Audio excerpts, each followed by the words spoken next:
Grab life by the claw. Please drink responsibly. Hard seltzer with flavors. White Claw Seltzer Works, Chicago, Illinois.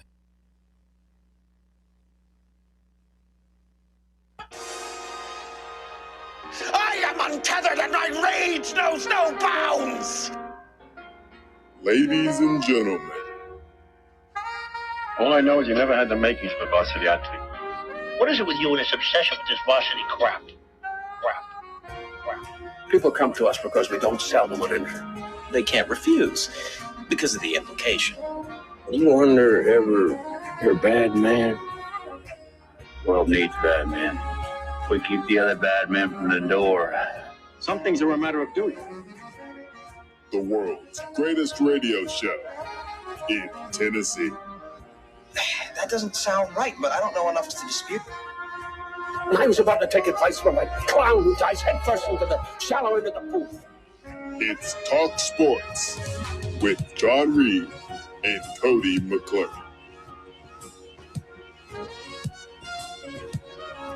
If it is to be said, so it be. So it is.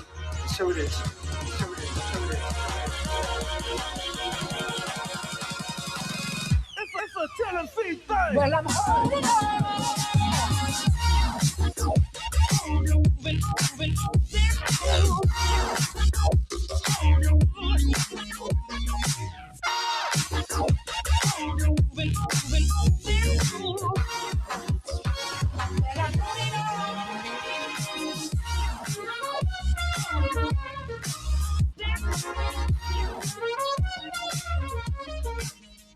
Back in the booth, back on the airwaves, coming at you live from the White Claw Hard Seltzer Studios. John Reed, Sam Beard, bad news, Bubba. No Cody McClure for the rest of this week and next, as he is on vacation. I make sure to say that at every show because people in my life keep asking me where he is. And did Cody leave? Is Cody gone again? Is Cody gone for good? The answer is maybe. I mean, I guess you never know with him, but like to our understanding, he's coming back in 2 Mondays. We'll see, but this was a planned vacation with his mama, so quit asking me where he's at. I tell you at the beginning of every show. Happy Thursday morning to you. Chances are, if you're driving around in Knoxville, you're probably as angry as I am because I feel like there's traffic just everywhere. And I am in a really just annoyed mood. I won't say bad mood, but really annoyed mood. Let me check in on Sam. Sam, how are you? I'm doing all right this morning. Thursday, obviously. We got some tournament basketball, so that gets me going. Get a little preview before Tennessee late tomorrow night. But I don't have too many complaints other than I know that Zaxby's has gotten a bad rap recently, but it wasn't even food quality yesterday. I went through the drive-thru for lunch. Nice girl working. I mean, pretty solid customer service until the very end when we have an interaction. I pull up to the window. She's like, "Hey, how are you doing? How's your day going?" "Great. How about you?" Hand her the card. "Thank you." And then she's like, "Your food will be just a minute." And then she hands me my food. And this girl's like my age. And this girl buddies me. "Here's your food, buddy." And that bothered you? Yeah. What'd you want her to call you, Big Papa? Enjoy your meal. Okay. Have a good one. I don't know. I didn't want to get buddied at the Or she just said, "See you later, man." It's perfectly fine. Yeah.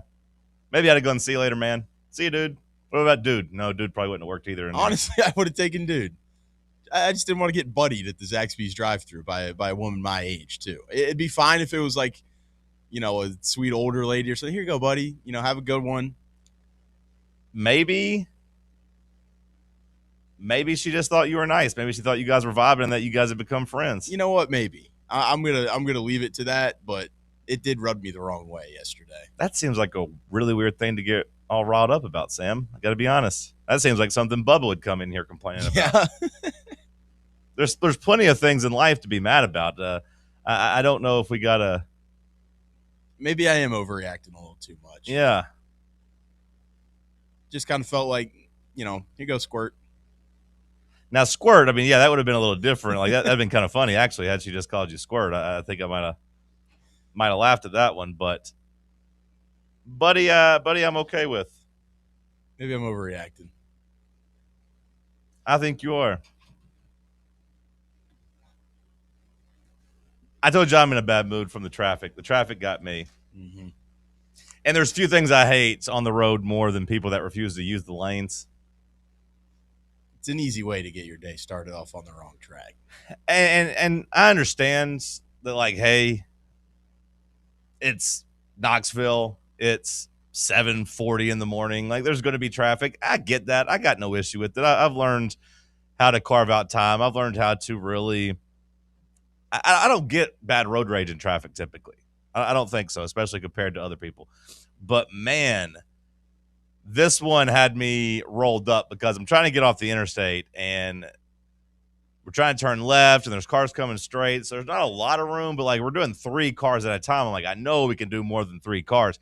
And there's other turn lanes that you could kind of, I don't want to say necessarily park in, but you can pull up in, get through the red light. We can kind of figure it out. I am a big proponent of the zipper merge, a huge proponent of the zipper merge. The zipper merge does not have to be viewed at as a jerk move, but like it just doesn't make sense. I'd like to have a conversation with these knuckle draggers, with these morons that see all this empty space and think it's better I sit here in line and not move versus just use that space. Have they ever played a video game where you get to a checkpoint? Just get to a new checkpoint and go from there. So finally, I sat through this red light 3 times. As only like 5 cars had gone through. One car in particular was like refusing to go unless it was wide open. Finally, I break down and give a horn honk. Not that angry of a horn honk, so like I hope it didn't ruin their day, but like it was like a hey, just go. Go. I don't like it when people necessarily go like through a red light and just kind of block the intersection, but sometimes you can't really avoid it and like the congestion clears up and you move within like 20 seconds. Sometimes you have to do that. This car was refusing to even do that. So I honk, and then finally they move, and then I'm able to zoom up into a turn lane. Then, you know, a natural break in traffic. I zipper over, boom. I passed like 20 people. But, man, they made me sit there for a while, and it did just irritate me. Because it's just efficiency. Why are we not using all the lane space? Why are we not doing it? Why are we just going to sit through another red light? And those people have somewhere to go too. Yeah, and it wasn't like I was like freaking out because I was late. Because I got to my exit at like 7:49. We're 3 minutes off the exit. That's a pretty decent time. But then I sat through it literally 4 times. I'm like, okay, we got to do something because now all of a sudden at 7:56, I'm like, this car's never going to move. So it did get me riled up a little bit, but I'm okay. I'm all right now. Bubba, top of the morning to you, friend. How are you? Hello, John, and hey, buddy. I'm okay, I guess. Yeah? Traffic kick your ass too this morning? Yeah, it's always rough because where I'm at is kind of like the verge of people leaving Knoxville to go to Oak Ridge and people from Oak Ridge coming into Knoxville. So it's like you never really have it clear one way or the other. And then after that, that's only, quarter. That's when the battle just starts. That's when the first bullet's shot. Because then we got to go, and sit through red lights and school traffic. And then we got to get to a railroad track and a business park where people just kind of keep sitting and backing up. And then there's another red light. And at this point, now we're on, a main road. And that just backs up completely. And then people want to try to turn around. It's like, sorry, man, this is the worst spot to do it. I'm not being nice. I don't care. And there's even more red lights. And then the interstate backs up, so you got to find side roads. But then everybody else has the same idea, so then those back up. And then it's just one of those just waiting games. I hate traffic, John. See, it doesn't really bother me. It does annoy me, though, when people just I give some grace, but when they just refuse to move and refuse to do something smart, like just pull out, move. Yesterday, I did something because, there's I forget what kind of car it was, but it was like a red car, 2 cars behind me. And I also do a zipper merge when it comes to getting onto this one road because it's like the lane ends and it turns into a neighborhood, but instead, a lot of people just kind of stay in the right-hand lane and they'll it over left into it. Yeah. Because there's going to end up being room because the way cars work. That's just the way cars work, man. Like there's studies done, Bubba, by the University of Washington and the Washington State. You can read it. It's online. It talks about how much more efficient and how much less traffic we'd have if everybody realized we got to use the space we have.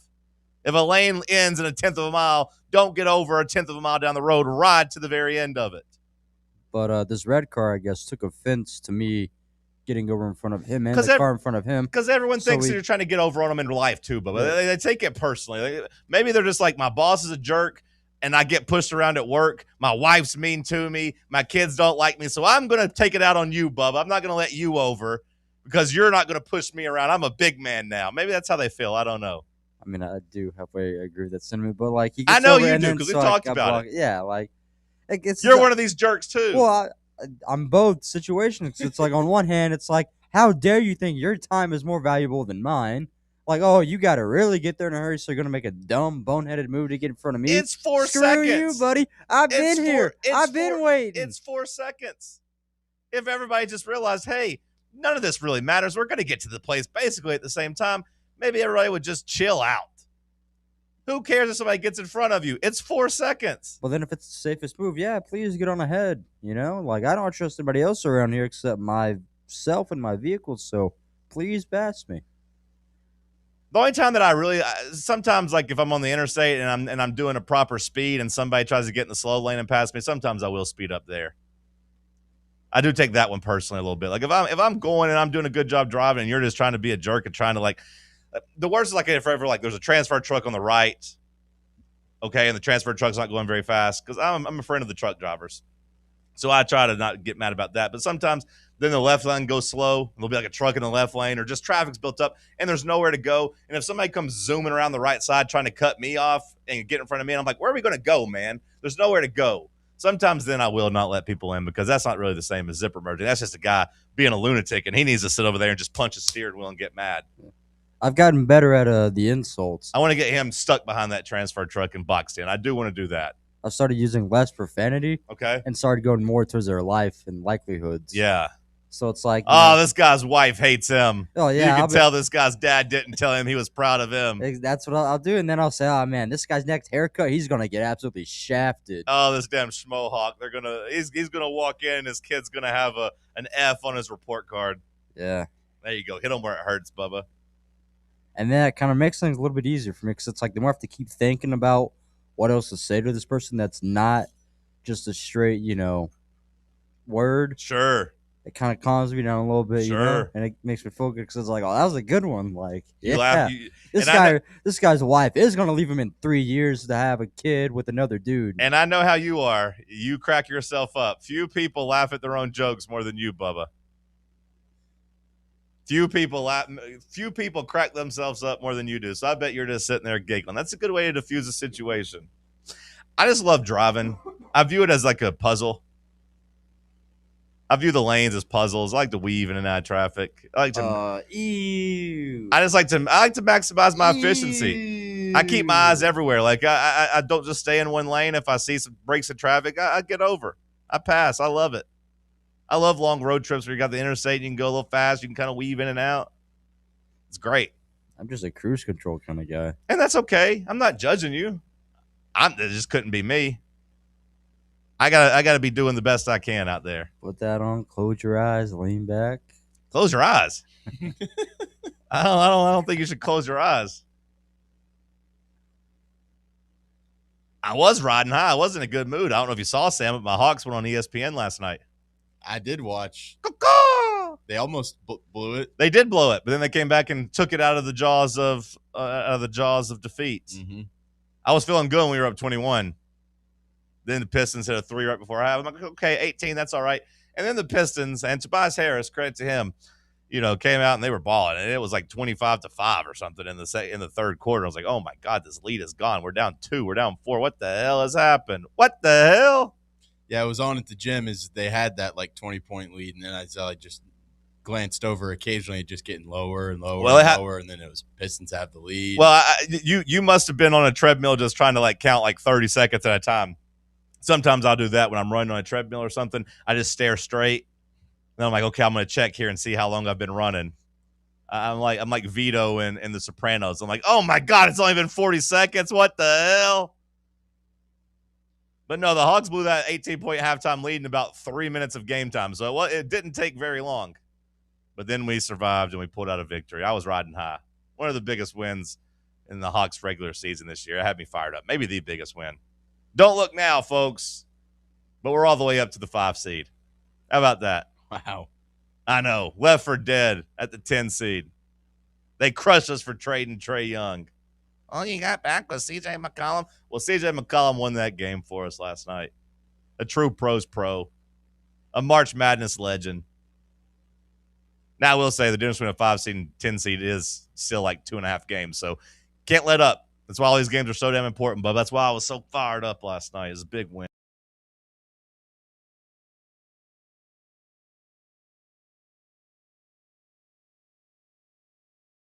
Debuted.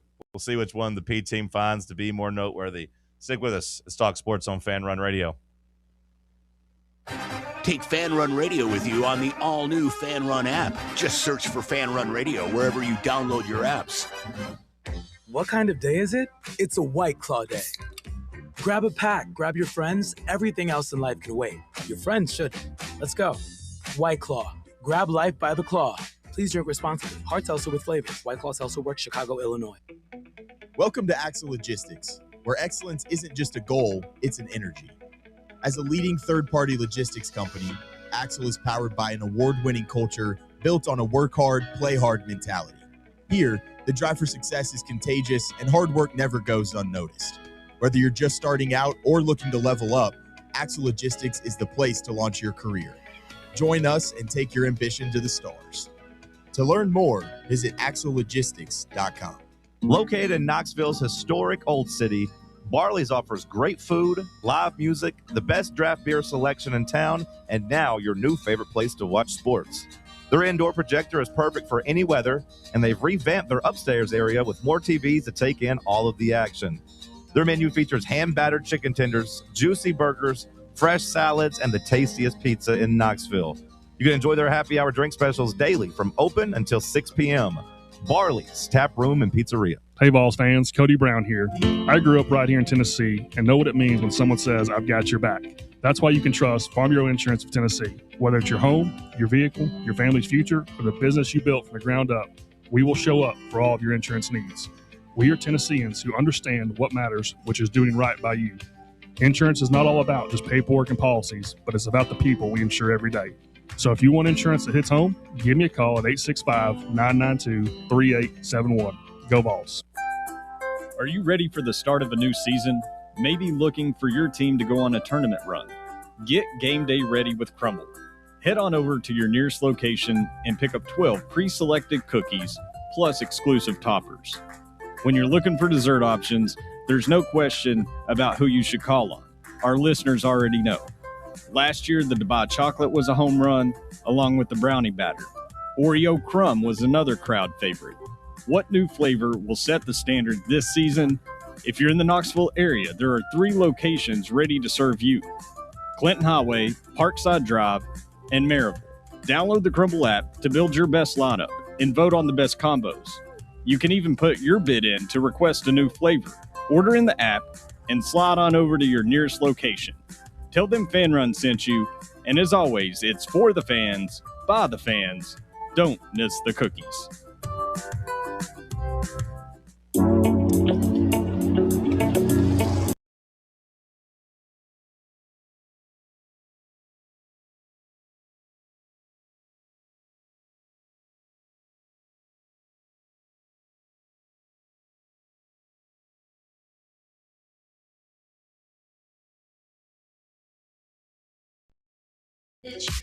All right, P team. Where do you want to start? You ready to dive into the Sweet 16 in basketball or Tony Vitello's debut in Major League Baseball? How much are we going to care about Tony Vitello in Major League Baseball? I guess let's start there because I want to have that conversation of just, do we still care? I've committed to caring about this for one season. Okay, so you're gonna ride with Vitello because I saw like Alumni Hall. Like I feel like they should have some damn shame. They're doing. You want to, what, a Giants hat? A Giants hat with a big ass like interlocking goatee on the side. Like, with all due respect to Alumni Hall, have some damn pride. I get you want to move some merch, and maybe a bunch of people will buy them. I don't know, but I'm not going to. And if I see you wearing one, I'm like, what the hell is you wearing? Selfishly, I'm kind of rooting for Tony Vitello to have a really bad start to the season. So Tennessee baseball can kind of like. Well, Sam, good news for you is last night went about as poorly as it could have. I've started doing this thing where I've decided I'm going to bet every game for the Giants. You're going to bet on the Giants every game? Yep. Including last night? Yep. So far, we're $1 gone. 0 for 1. 161 to go. Yeah. Now you bet like just on the money line? Yeah. Okay. And you're going to track it and see how you do? I do want to like switch over after last night and take the other team to see how much I could win. Well, hold on. You can't. Season, but I can't do that. Yeah, you can't get. Unless you're just saying you want to bet on every game so you have some rooting interest, okay. But like if you're going to bet on the Giants every game, you can't pick and choose. You got to just ride it out every game.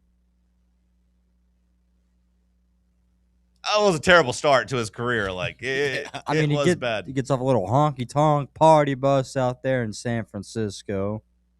He's all cool walking down. It's like, oh, look at this guy. I've seen this guy before. He looks good in that kind of white cream color. So Bubba says he's invested for a year. Sam said you're going to root against him? Just for I'm just kind of rooting for him to get off to a rocky start because everyone was like, this would never have happened if we had Tony here with Tennessee. I'm just kind of, I don't know. I feel like there's too many people out there that are just acting like Tony Vitello can do no wrong. Well, he did a lot of good at Tennessee. But, like, I think I'm kind of over it. That's why I'm asking. And, like, I don't want to feel like I have to watch every Giants game or even check the score. There is a part of me that kind of wants to get back into baseball. Like, I almost asked my friends, like, in their fantasy baseball draft, like, can I get in? But they were drafting the night I asked them. So, like, whoops. Couldn't get in there. Yeah, I mean, I can tell you, not a fan of Netflix. The whole time there's, like, this weird, like, almost smoke machine looking color on the screen.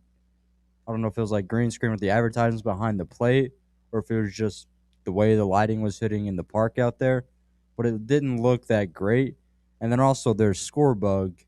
It's awful. So you give the presentation a thumbs down, two thumbs down? Yeah. I saw a little bit of mixed reviews. I saw some people say they liked the score bug but wanted to be a little bit bigger maybe. They didn't say it was perfect by any means, but they liked the new graphics and we're going to give it a try. See, I'm not a fan of just like boxy things on the screen. Okay.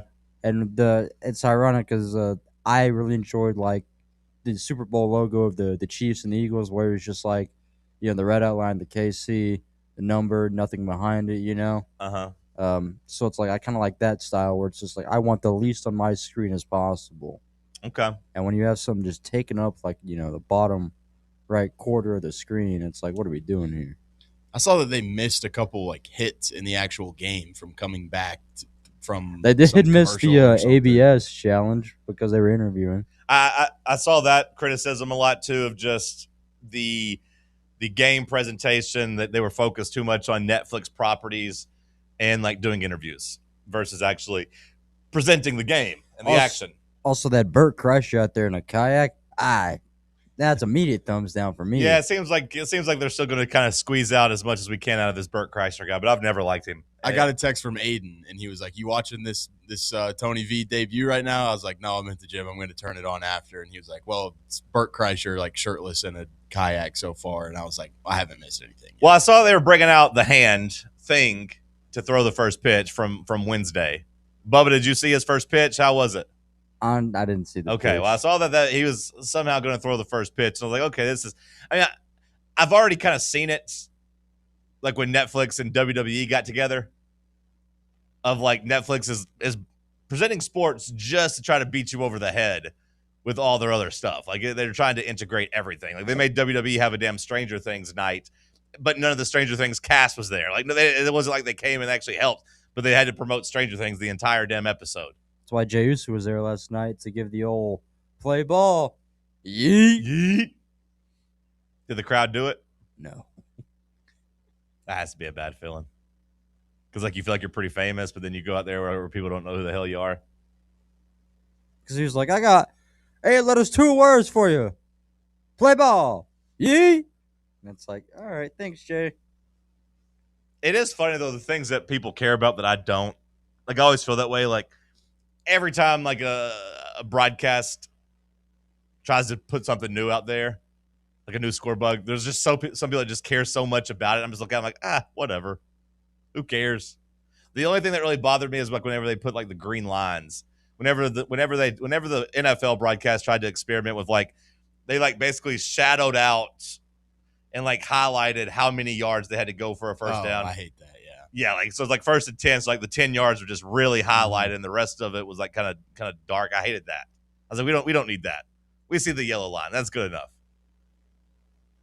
Otherwise, unless it's basketball. Basketball bothers me because I watch a lot of like local broadcasts, FanDuel Network, back in the day, Bally Sports. I watch a lot of League Pass on NBA and even ESPN, TNT, those.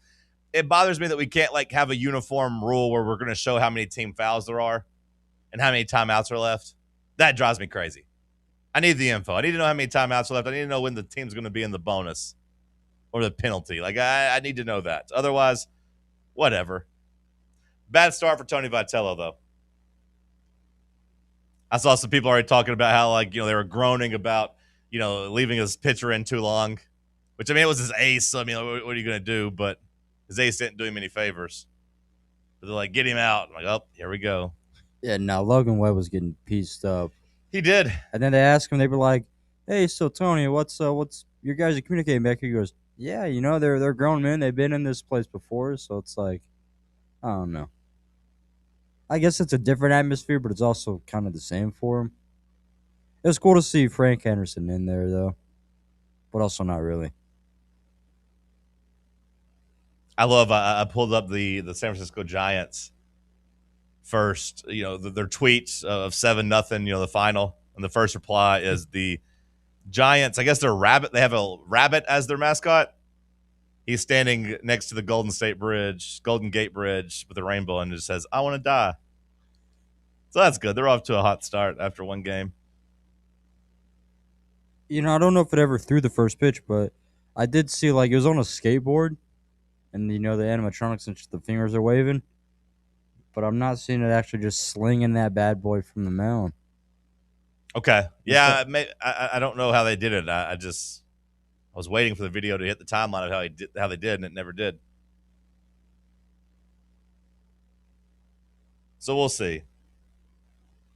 We'll see. It does make me wonder how long of a leash Tony Vitello is going to have in San Francisco in terms of, like, this feels like it could be a season and a half if it goes poorly. Yeah. I don't think they'd fire him after 1 year. And look, it's one game. I still think he can be successful out there, but it just felt weird. It just didn't feel right. And to start your day, like they put him on the first game on Netflix, so it was kind of a primetime spot, and just to get absolutely like embarrassed. It's good to see it for Judge, though. 0 for 5. Captain America screws up in the World Baseball Classic. Can't get a damn hit against a guy that's already given up 8 of them, Baseball opening day today. You better be careful talking. Your Red Sox got to come to Cincinnati, buddy. We'll see what your boys do. Is that the opening day matchup? Yeah, Big Garrett Crochet going to be in Cincinnati tonight. Hey, that's Skyline Chili, brother. But you better be careful. Because your team's the one that lost us the World Baseball Classic, if you recall, Bubba. No, we had 3 guys actually make the team. But right, I know. And you guys are the one that cost us. Disagree.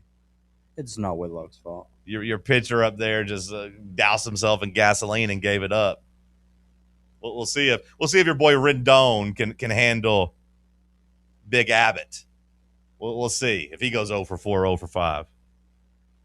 My heart's not in it, bub. I don't really care about the Reds. I was trying to trash talk you, but I don't really care.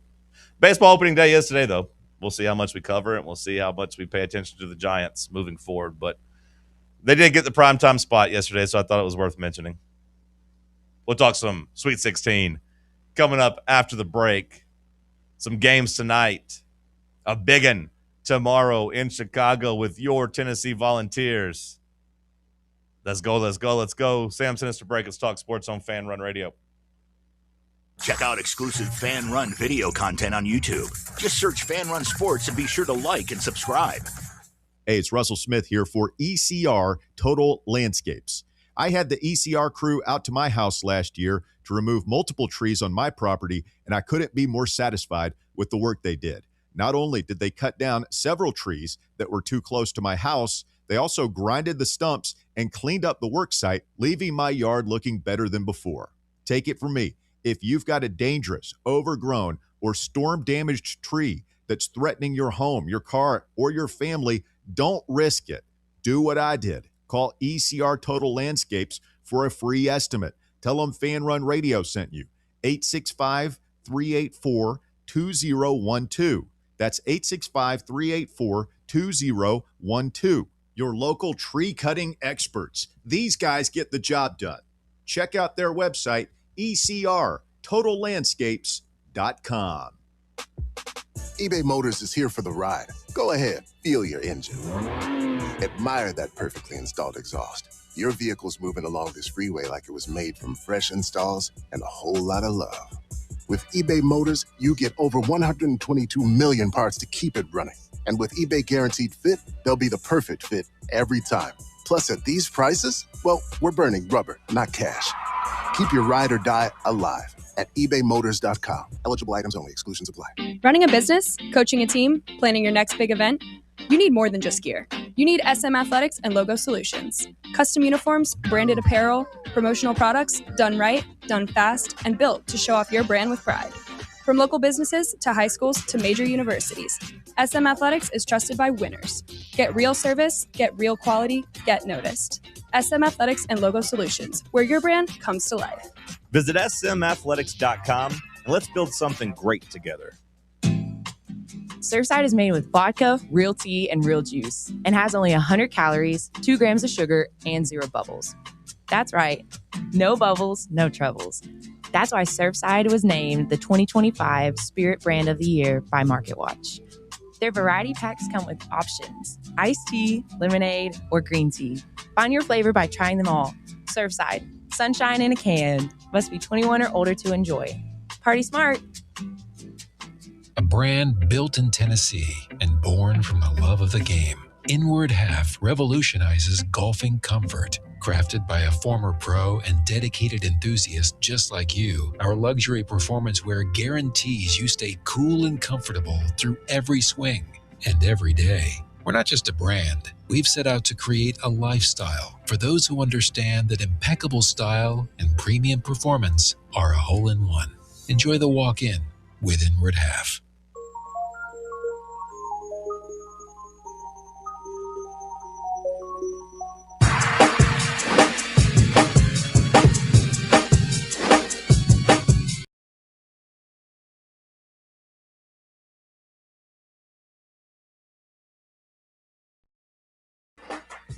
Let's talk some college basketball, March Madness.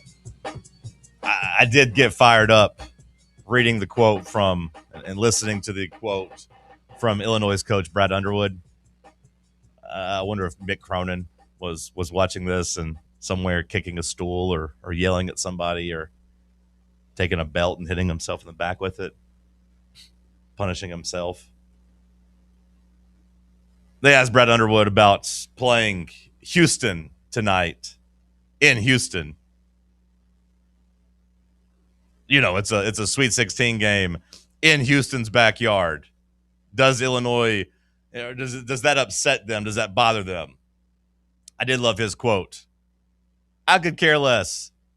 I'm an old JUCO ball coach. I drove on 16 passenger vans. I imagine he means vans, right? I imagine that's misquoted. 16 passenger vans. I drove from Dodge City, Kansas to Mesa, Arizona for a basketball game. If you had told me back then that I'm getting to coach basketball in the Sweet 16 and play Houston, I would sign up for it. I would crawl to get there. Hell yeah, brother. Ben McCullum had a good quote too. He was like, "This level is too bougie for me." He's like, I've been a D2 guy. I played JUCO in college.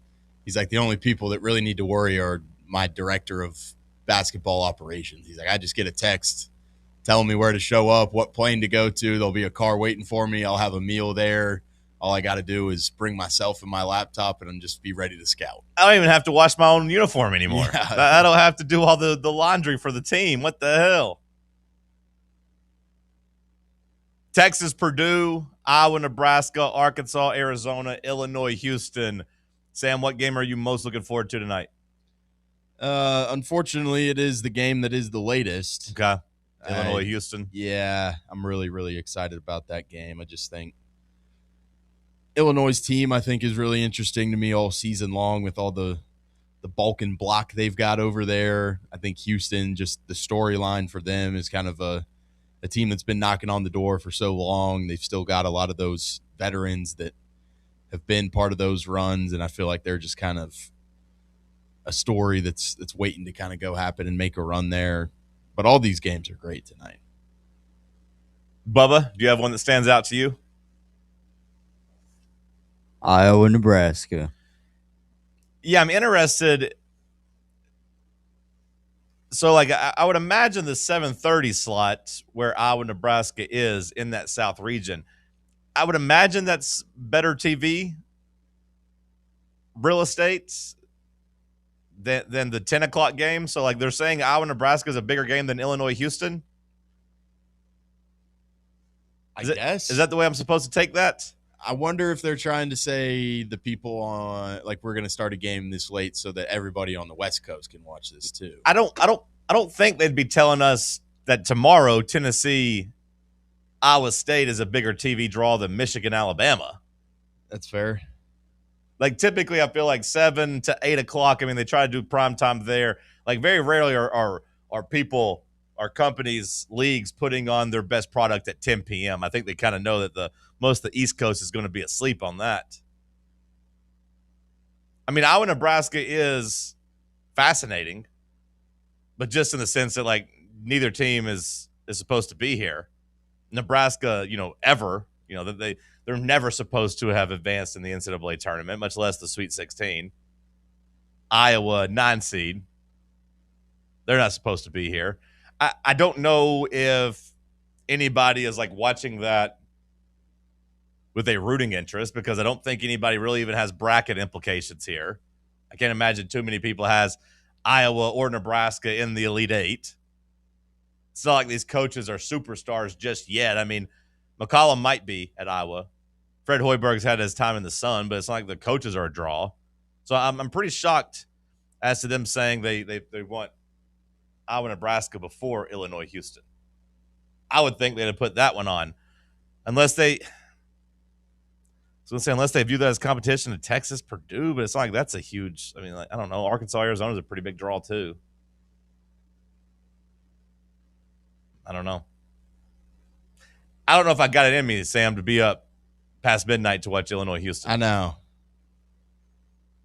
I don't want to have to stay up for that either, but I just know that's going to be a game that goes down to the wire too. You got 2 games of the 4 with close point spreads. Nebraska, Iowa, that's hovering around 1.5 points in Nebraska's favor. Houston, Illinois, right now Houston 2.5 point favorites. And then you got the other 2 matchups sitting around 7.5, with, of course, the better seed being favored. So you got a little bit of a mix. You got an option, 2 options for an upset, 2 options for a coin flip game, essentially. 7.5 feels like a lot of points in that Arizona game to me. Yeah, I mean, a guy that's never been in that situation before, and Tommy Lloyd and John Calipari, who lives in the tournament in the Sweet 16 with probably the best player in the field still on his roster. I mean, yeah, you could argue that Acuff is the best player left in the tournament. You could argue that.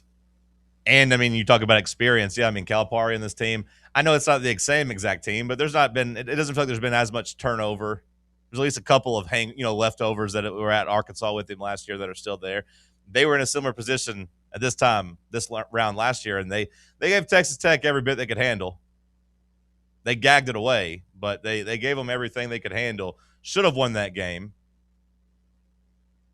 I would imagine that overtime loss, 85-83, where they blew a double-digit second-half lead, I imagine that was a big part of like Brazil's motivation this season. I imagine they thought about that quite a bit.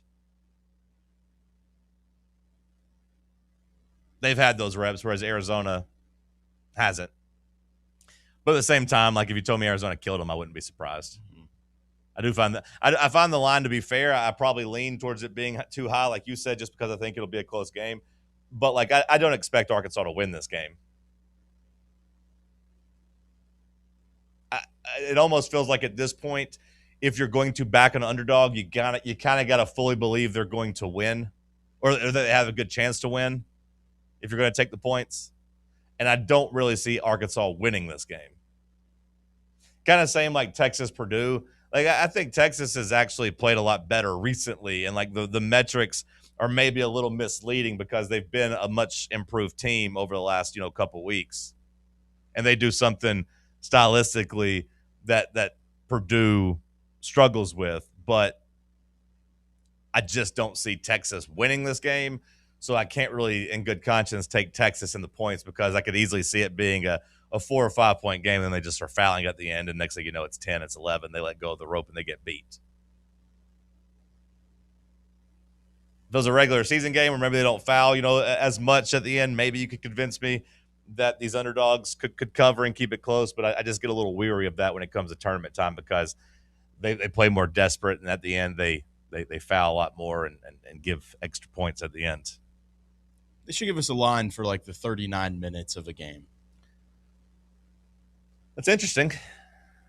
And then you can go get Purdue minus 10.5 if you want to bet on the full 40 minutes or something like that. That's interesting. I mean, golf Gives you the the winners without certain golfers, so they do a little bit of options there, a little remix. Soccer, you can bet just the 90 minutes. You don't get extra time in that. So if you take like the goal line in soccer, or you take the money line even, it goes to extra time. Sometimes you win, sometimes you tie, depending on what you have. They offer different options. Yeah, maybe that's it. 38-minute betting in basketball, because this fouling, who knows? You can't nail it down. It's hard to have an underdog and they start fouling. They just keep missing and keep fouling. It's tough to see. That's a good idea, Sam. Bubba, if there's one team that you had to pick to, maybe survive and advance, if you were going to pick somebody tonight, who do you have the most confidence in? Purdue. Sam, do you concur with that? I mean, I know I said I feel like the line is big, but I kind of just think Arizona. I just don't think Arkansas is deep enough for them. I'm struggling with my pick. I got my survivor pick still alive. And then keep in mind, in that answer, I know I didn't tell you, but like you maybe got to save them for later on too. Right now, I've got it circled as Iowa, and I feel like I might need to audible there. But I got Iowa right now. I've really bought into the Ben McCollum love fest, and that they're not going to lose this game, that he's going to have his boys ready to go. You don't trust Fred Hoiberg? Typically, no. I mean, like it ties into our conversation about Iowa State, but like while Hoiberg was there, it wasn't like they went on big tournament runs. They ain't been to an Elite Eight, since 2000, so it ain't like he won a bunch of these games either, Bubba. You know what I mean? They kind of went hand in hand of not really living up to their expectations. Are you not confident in Purdue beating Texas? Well, see, I have Purdue in my Final Four, though. Okay. So I don't know if I need to save Purdue for next round. And I don't think I'd pick them over. I don't think I'd pick Purdue over Arizona like in the survivor pool, but like what if it's Purdue versus Arkansas? Then maybe that would be a good pick. It's a little bit about surviving tonight, but it's also about setting yourself up to win the next couple weeks. Because I feel like you're right. The logical pick would be to try to get the winner of Iowa, Nebraska, because I just don't think either of those teams are going to beat the winner of Illinois, Houston. Yeah, and it is a coin flip, but like right now, I'm on Iowa. I'm on Iowa. We'll see. Do you have a rooting interest in that game, Iowa, Nebraska? Because those are two teams. Like I don't think I do. Like I like this coach. I don't really care for Hoiberg. I'm kind of a take it or leave it with him. But at the same time, it is kind of cool that they're on this like once in a lifetime run. And I do expect like a war. Like I expect a lot of red. And this might change their program forever. Like I find that interesting. That's one of the more fascinating subplots to this tournament run for me is like kind of like Indiana, in football. Indiana's not really a basketball school anymore. Indiana might say, you know what? We should just put all of our energy in this big ass, alumni base behind football because this is kind of fun. There's a chance Nebraska looks at this and say, hey, we want to be desperately good at something. Like we pack out volleyball. We went to watch our damn volleyball team in a football stadium. We sell out our football team. We get nothing in return. Hey, how about we just go all in on basketball in Hoiberg and try to become a basketball school? Maybe there's more of a path to us being good here because, they were 28-6 this year. That's a pretty damn good. That's the equivalent of like going 11-1 in football. Yeah. Why not just go all in there? Because clearly football's not working. I don't know if you need like an in-state recruiting base the same way in basketball that you do in football, but like, they ain't got the recruiting base in football. Maybe just go all in and anticipate that you can find a couple of local kids and a couple transfers and you can make it happen. They got money to spend. Why not just become a basketball school? You laugh, but I'm being serious. They need to be good at something. I mean, it just would be hilarious if Nebraska starts to turn out like Final Fours. I mean, they're 2 wins away from doing it right now. They might go from never, like I said, compared to Indiana football. Indiana football had never won anything of note.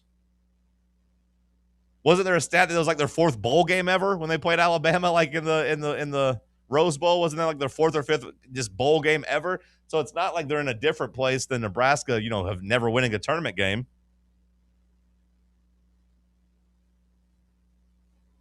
I say you get a taste of some success. Hell, they packed out round 2. I imagine that whole damn fan base is going to be here for game 3. Where are they at tonight? Are they in Houston? That game is in Houston, yeah. But that won't matter. No, but I just think you'll see a whole lot of red. Now, maybe Iowa shows up too. I feel like that's not really that bad of a road trip for either of those people. It's not, but then you also got to compete with Houston and Illinois, who are also trying to get in the building there. But see if you can find the ticket prices for that right now. Go to StubHub or SeatGeek or somewhere. I've heard the ticket prices for these games are out of this world. Well, Chicago's not cheap either. Like Chicago's more expensive than I remember for these Sweet 16 games. I mean, the cheapest ones on the resales right now, or at least as of last night, just to get in the building, were in the $350 range. But I imagine, like I said, Nebraska being starved for success.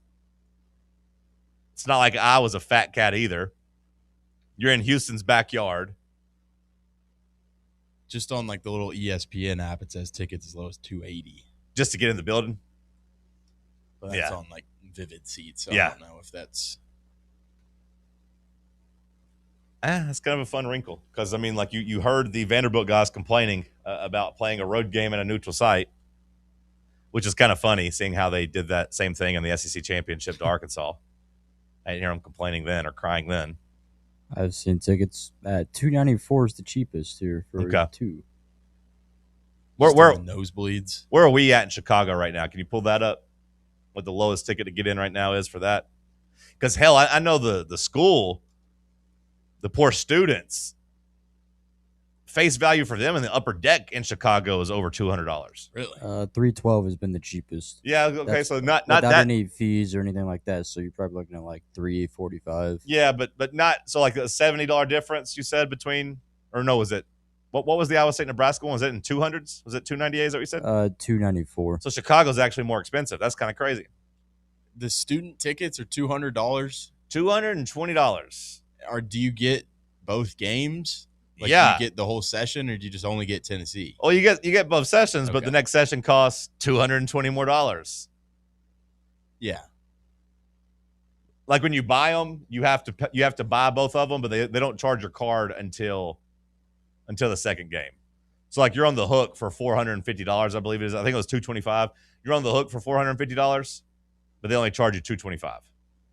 And then if you win that game, do you get the ticket to like Michigan, Alabama too? yeah, you do. Okay. Yeah, you do. They don't split those sessions up. Now I don't know how much as a student I'd really care about getting in there to watch.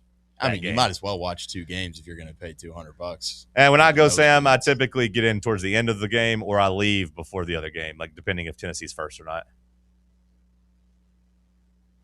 I feel like Tennessee's mostly been second in those setups, except for 2014 is forever burned into my memory of us losing to Michigan and then walking out while all the Kentucky and Louisville fans wanted to move down and take our good seats and asked to buy our Sunday tickets. We were first that time. It sucked. Walking out as losers. On the flip side, it kind of sucked being second in New York City and losing to Florida Atlantic at like midnight and having to leave and walk through the streets of New York. A loser. But yeah, the students and just like the ticket office has some tickets or had some tickets a couple days ago in the upper deck, and all those face value, $220, which I feel like is crazy. I feel like that was like 75 when I was in school. Yeah. I feel like it was just like 125 just a couple years ago. Like I don't know if it's a Chicago thing. Maybe it's a Chicago thing. Maybe they're taxing. But it's steep. So it is going to be expensive to get in on Friday. Do you know anybody going besides me? I tried to put out a Twitter roll call, and I didn't get any replies. Typically, when I ask for a roll call, like road trips, it'll be like at least 10, 15, 20 people. I don't know if maybe I just put it at the wrong time. Maybe I'm blacklisted on X. Maybe they got the shadow ban on me. I don't know, but nobody replied. Talk trash about that check mark, and they took you out of the algorithm. Brother.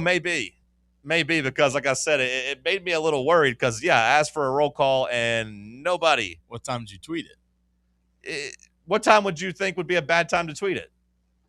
You answer me first. Past 9 o'clock at night, maybe 6:30.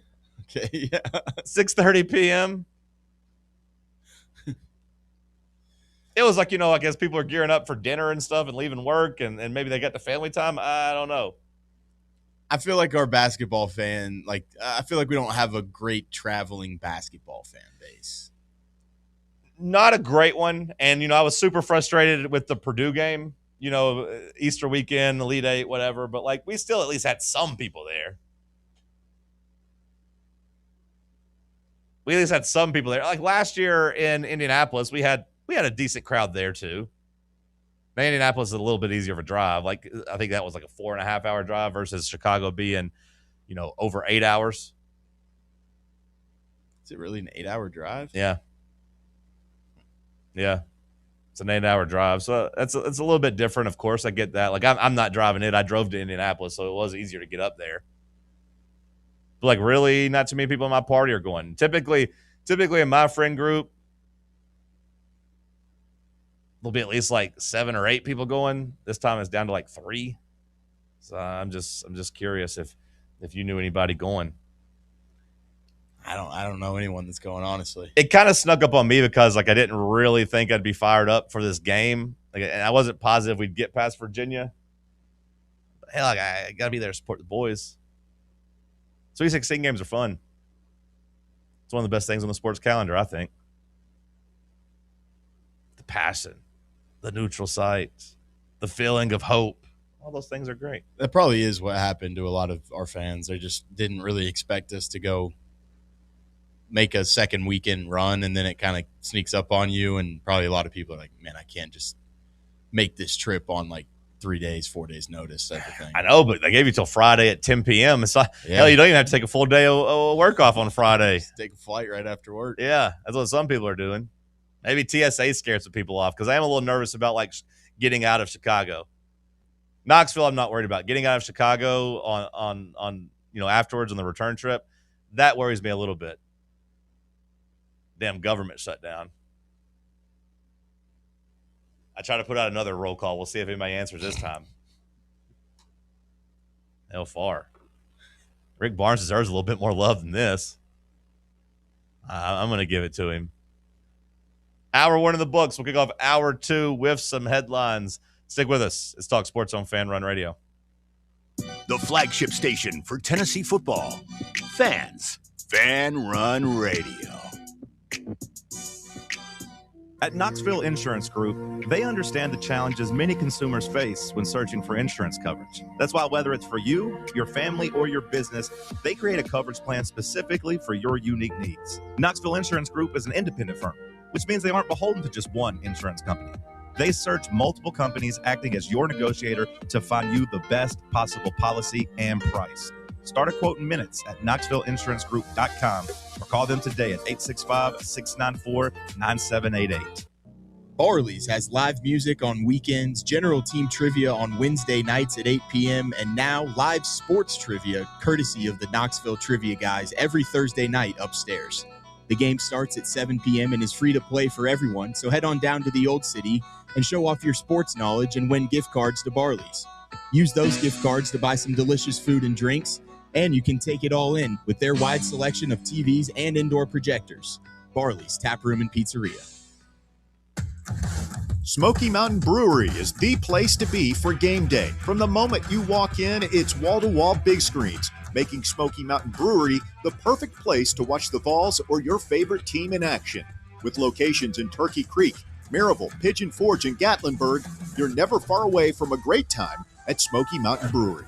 Try one of their world-famous microbrews like Black Bear Ale, Mountain Light, or Cherokee Ale. Juicy burgers, wings that bring the heat, and delicious handmade pizzas made with hand-tossed crust from the freshest ingredients and their own special sauce from a secret recipe, topped off with hand-grated cheese and farm-fresh toppings. And don't forget, those famous microbrews are also available in kegs for your next party or in 6-packs and growlers to go. So grab your crew and head to Smoky Mountain Brewery and tell them Fan Run Radio sent you. Smoky Mountain Brewery. Eat local, eat good. Surfside is made with vodka, real tea, and real juice, and has only 100 calories, 2 grams of sugar, and 0 bubbles. That's right. No bubbles, no troubles. That's why Surfside was named the 2025 Spirit Brand of the Year by MarketWatch. Their variety packs come with options: iced tea, lemonade, or green tea. Find your flavor by trying them all. Surfside, sunshine in a can. Must be 21 or older to enjoy. Party smart. You're listening to FM 105.7 and AM 1340, WKGN Knoxville, and W289CU Knoxville, Fan Run Radio. Are you thinking of buying a home but don't know where to start? Well, call VFL Josh Travis, your local mortgage expert with Foundation Mortgage, based right here in Knoxville. Whether it's your first home or your forever home, he'll keep the process simple every step of the way. To get started, visit mortgagebrokerjosh.com or call 423-312-9777 today. Foundation Mortgage Company, LLC is an equal opportunity housing company. NMLS number 1387311. Hi, I'm Dr. Jacob Wilco at Knoxville Smiles. Have you ever wanted to improve the look of your smile? We know firsthand what the power of a great smile means to a person's confidence and health. Our team of doctors can provide you with an array of options for helping you achieve your cosmetic goals. From simply moving teeth into a better position, to reversible cosmetic bonding, to full mouth implant-supported dentures. It is our goal to help patients feel good about their appearance while achieving optimal health. Want to learn more? Call us at 865-539-1776 to schedule an evaluation, or visit us online at knoxvillesmiles.com. Fan Run Radio, where Big Orange Country comes to talk sports. Start your morning off with your daily dose of talk sports with John Reed and Cody McClure from 8 to 11. Then it's Tony Basilio from 11 to 1. The Playbook with William Pattison from 1 to 3. And The Drive from 3 to 6. It's 10 hours of hard-hitting local sports radio every day, right here on the flagship station for Tennessee fans. This is Fan Run Radio, Knoxville. You know, I've never been held at gunpoint. You're listening to Talk Sports. I haven't either. Is that strange? I feel like everyone has been held at gunpoint at some point in their life. Airing every day from 7 a.m. to 10 a.m. I'd be so rattled if I was held at gunpoint. What do you do? You know what the answer is? You do whatever they tell you to do. That's the answer. Well, what if they're like, give me your wallet? What if you don't have any money? And you try to tell them, you're like, all I got in there is cards, man. I got no cash. All I got is cards. They're like, give me the wallet. I don't want to have my ID. But then you got to go get a new ID. You got to cancel all your credit cards, debit cards, get new cards. It's just a huge pain. Well, I mean, what's a bigger pain? Getting new debit cards and credit cards and an ID, or getting shot? Getting new credit cards and debit cards and ID, because you get shot, you're just like, then you die. On 1340 WKGN. Let's try it. You start a GoFundMe. If you get it up to about $1,000, I'll probably let you shoot me in the foot. I got to make the rent.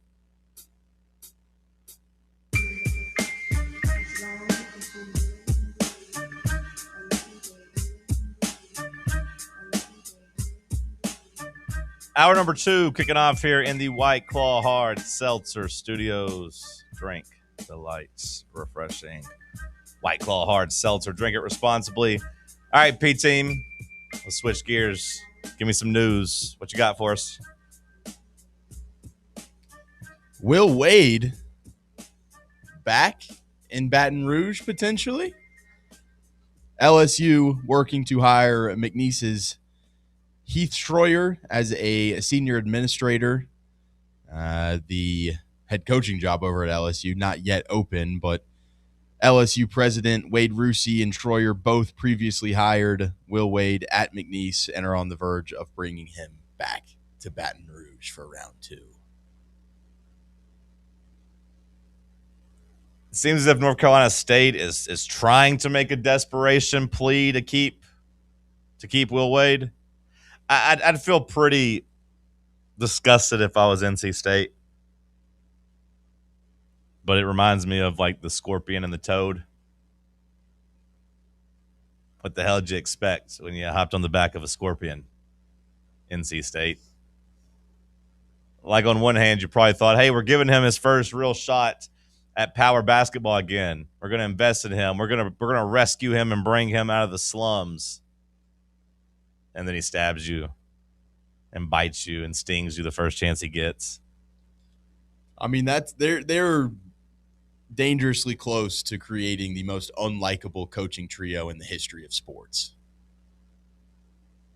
Man, I've done a little bit of a 180 on Kim Mulkey.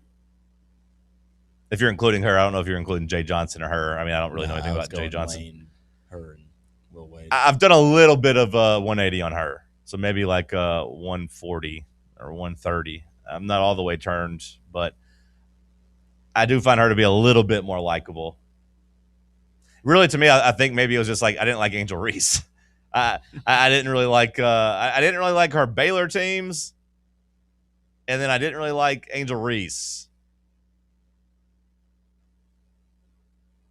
But after that, I was like, Kim's kind of funny. Maybe it was just her doing the thing for Kim Caldwell last year. Maybe that was it. Whenever she like went out of her way to praise Kim Caldwell and talk about the that she could be a mom and that she's going to stand with her, and she got her a gift, and then she glowed about Pat Summitt doing the same for her, and like that might have been the beginning of it for me, where I was like, you know what, Kim ain't that bad. She's all right. She's okay. But in terms of the duo of Will Wade and Lane Kiffin, oof, boy. Oh, boy. Is that worse to you than what Auburn just had with Hugh Freeze and Lane Kiffin? Like when Ole Miss had – not Ole Miss. Auburn. Auburn had – who am I thinking? Bruce Pearl. Yeah. Bruce Pearl – Stephen Pearl. I guess they didn't really overlap. The Ole Miss with Lane Kiffin and Chris Beard wasn't great either. Yeah, that's true. That was in my head whenever I was just going through that. Those two weren't great together either. Like Chris Beard, domestic violence version, and Lane Kiffin, tweeting up a storm version. Not great. It does make me feel happy to have Tennessee we haven't really had to worry about that. Unproblematic people. No, yeah, our coaches, I mean, say what you want about Josh Heupel as a coach and where you rank him and how you feel about him on the hot seat and whatever. Like, that's not the discussion. He's very unproblematic. Very few people I've ever heard say anything bad about him. Rick Barnes, I feel like is pretty beloved and pretty respected. Everyone kind of acknowledges him as a pretty good guy. Did you see that article that came out in The Athletic yesterday about like coaches cussing? Yeah, it was very strange. And Barnes said that basically he was checking in with a player at Texas and was like, how can I make you better?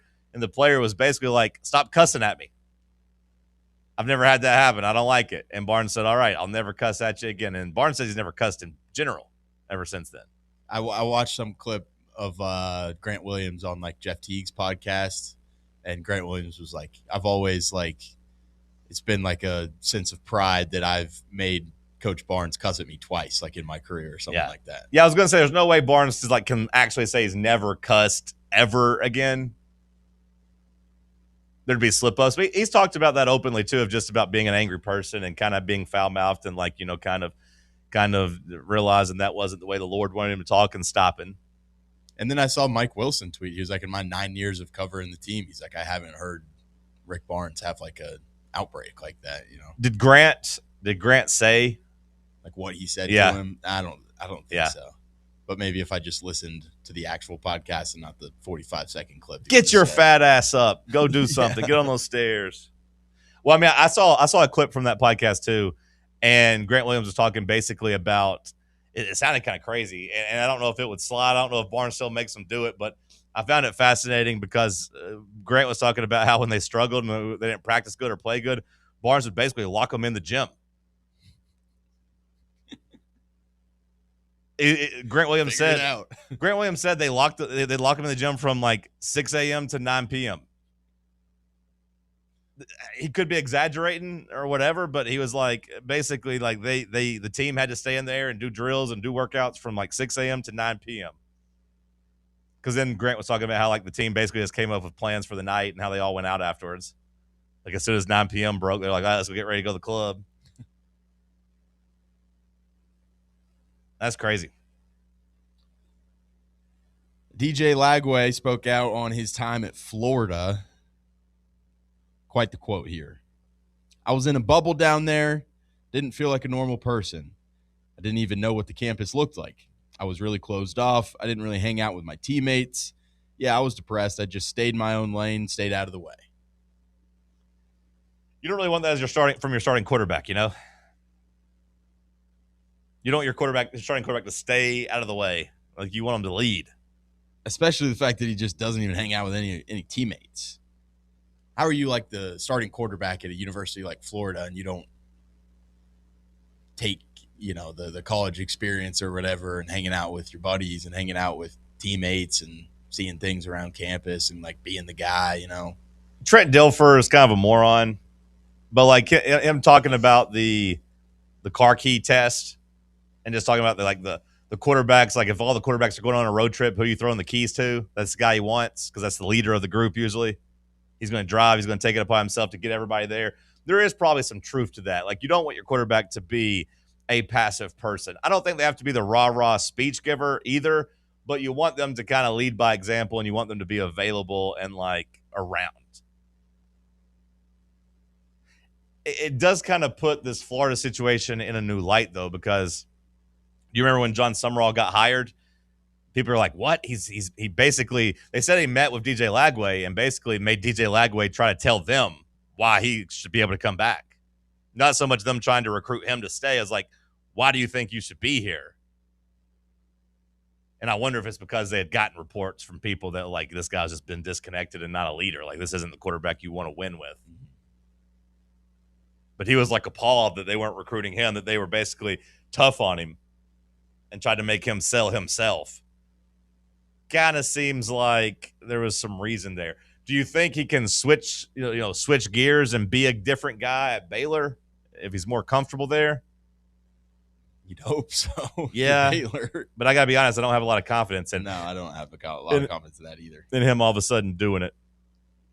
I mean, there's talk of that here in Knoxville too, of Nico. I mean, just being kind of disconnected and not really someone that was like leading the team. It was kind of like would leave practice and go and they wouldn't really see him again. I don't like that. You don't want that from your quarterback. Not really surprising to see why DJ Lagway failed at Florida.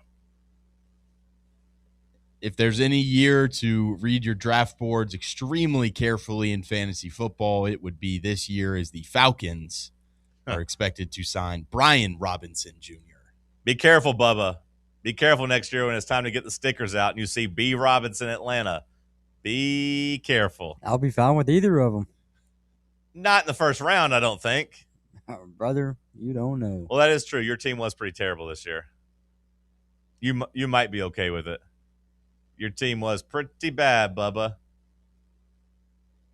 You had some pretty terrible running backs. Yeah, it was a battle all season. Yeah, you might be okay with getting Brian Robinson. Chuba broke his whole body. Oh, The backup was good, but I didn't pick him up. Yeah. You didn't do the old handcuff. Nobody wanted to trade either. We tried to trade with you, Bubba. Nobody wanted to trade. You're one of those people that I don't like in fantasy football.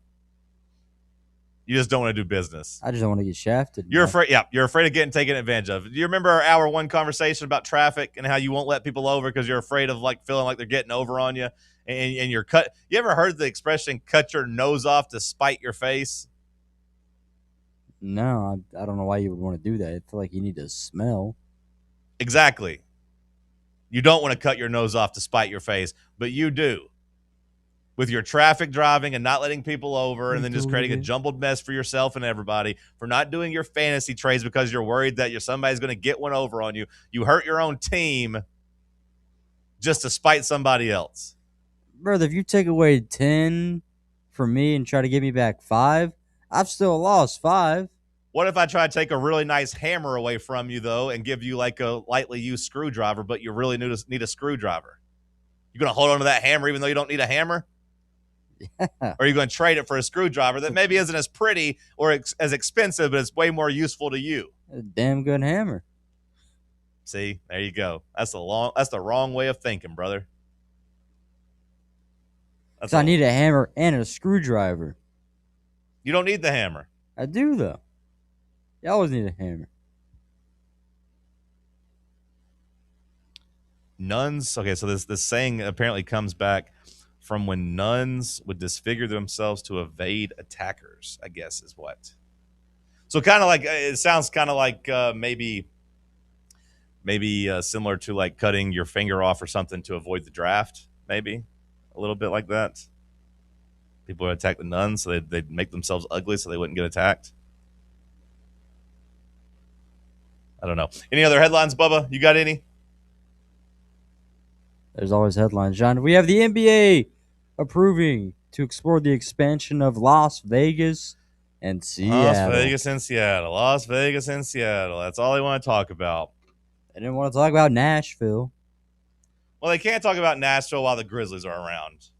Now, you could move the Grizzlies to Seattle and then bring a team into Nashville, or move, the Grizzlies to Nashville, but depending on how they feel, I guess. But I also think it's kind of dumb that they're just so worried about getting in Las Vegas.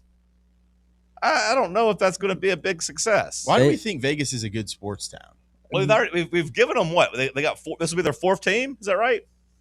They got hockey. They got baseball. They got NFL. I mean, they got WNBA if you count them. I mean, like, they've been there a while now. I think a new NBA team would probably, not struggle to take over the basketball scene there. But I don't know.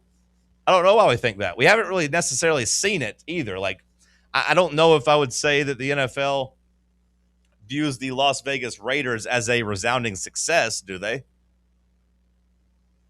It's a cool looking stadium. No, sure. Yeah, Tom Brady. Like the product that they're putting out in there isn't. But people show up to the games, and like NFL, I do think it's a little bit different. Like, NFL fan bases do travel to Vegas to like watch their team, so like they sell tickets that way, I guess, or like they have people in the stands that way. It's a popular road destination, kind of like Nashville is with the Titans. But like, I don't know if that'll work in the NBA. That's what I was gonna say. Was like, it feels like they're building Vegas around just, hey, some opposing fan base is gonna want to come watch the game here, and not like, hey, we've got a great home fan base that can like get behind your team consistently. Does hockey still get good support? I know they did when they first got there, but they were also like really, really good when they first got there. I would imagine We don't know what the A's will get.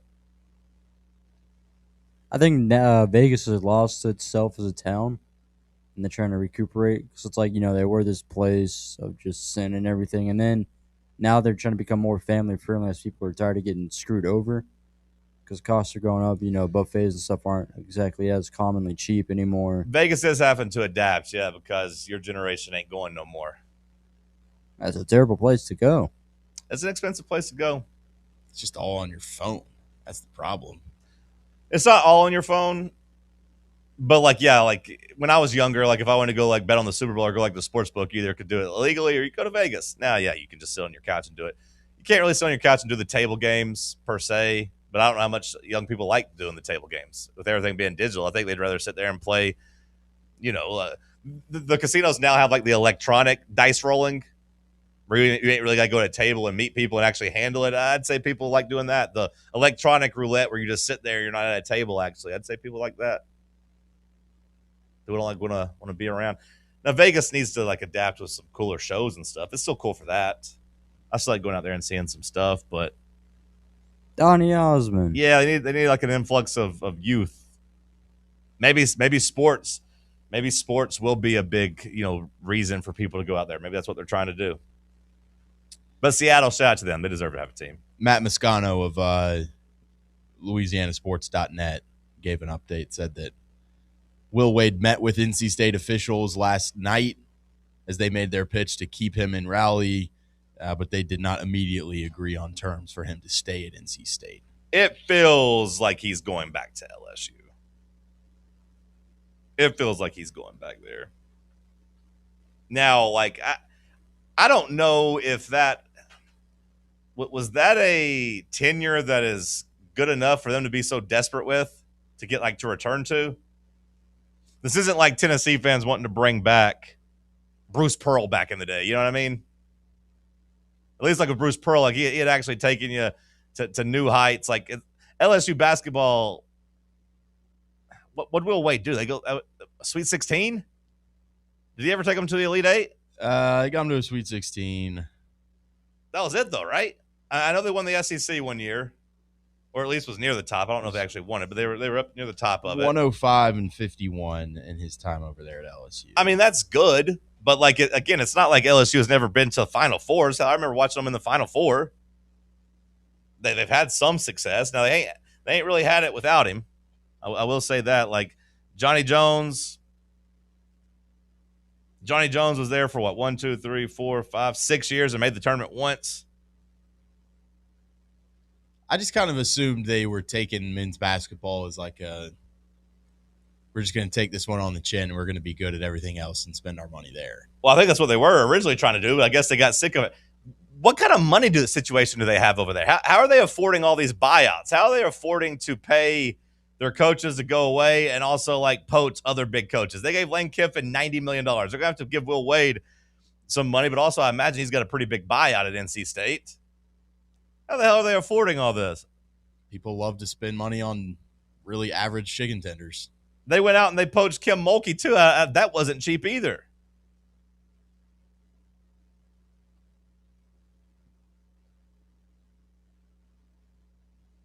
I just don't know if I look back at the Will Wade tenure as such a time that I'm desperate to return to. I guess he got them to his second year there. They were a 3 seed.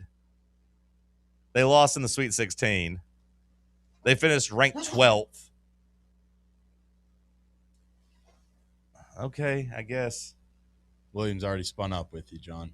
What's he mad about now? The Grizzlies aren't moving to Nashville or Seattle. This is Fan Run Radio, not First Take. Come on. I didn't say they were moving. I said they probably should move, William. That's the difference. I said they should. The NBA, this isn't First Take, says the guy that does the Colin Cowherd intro. Oh, okay, relax over there, buddy. Relax. But I didn't say they are moving.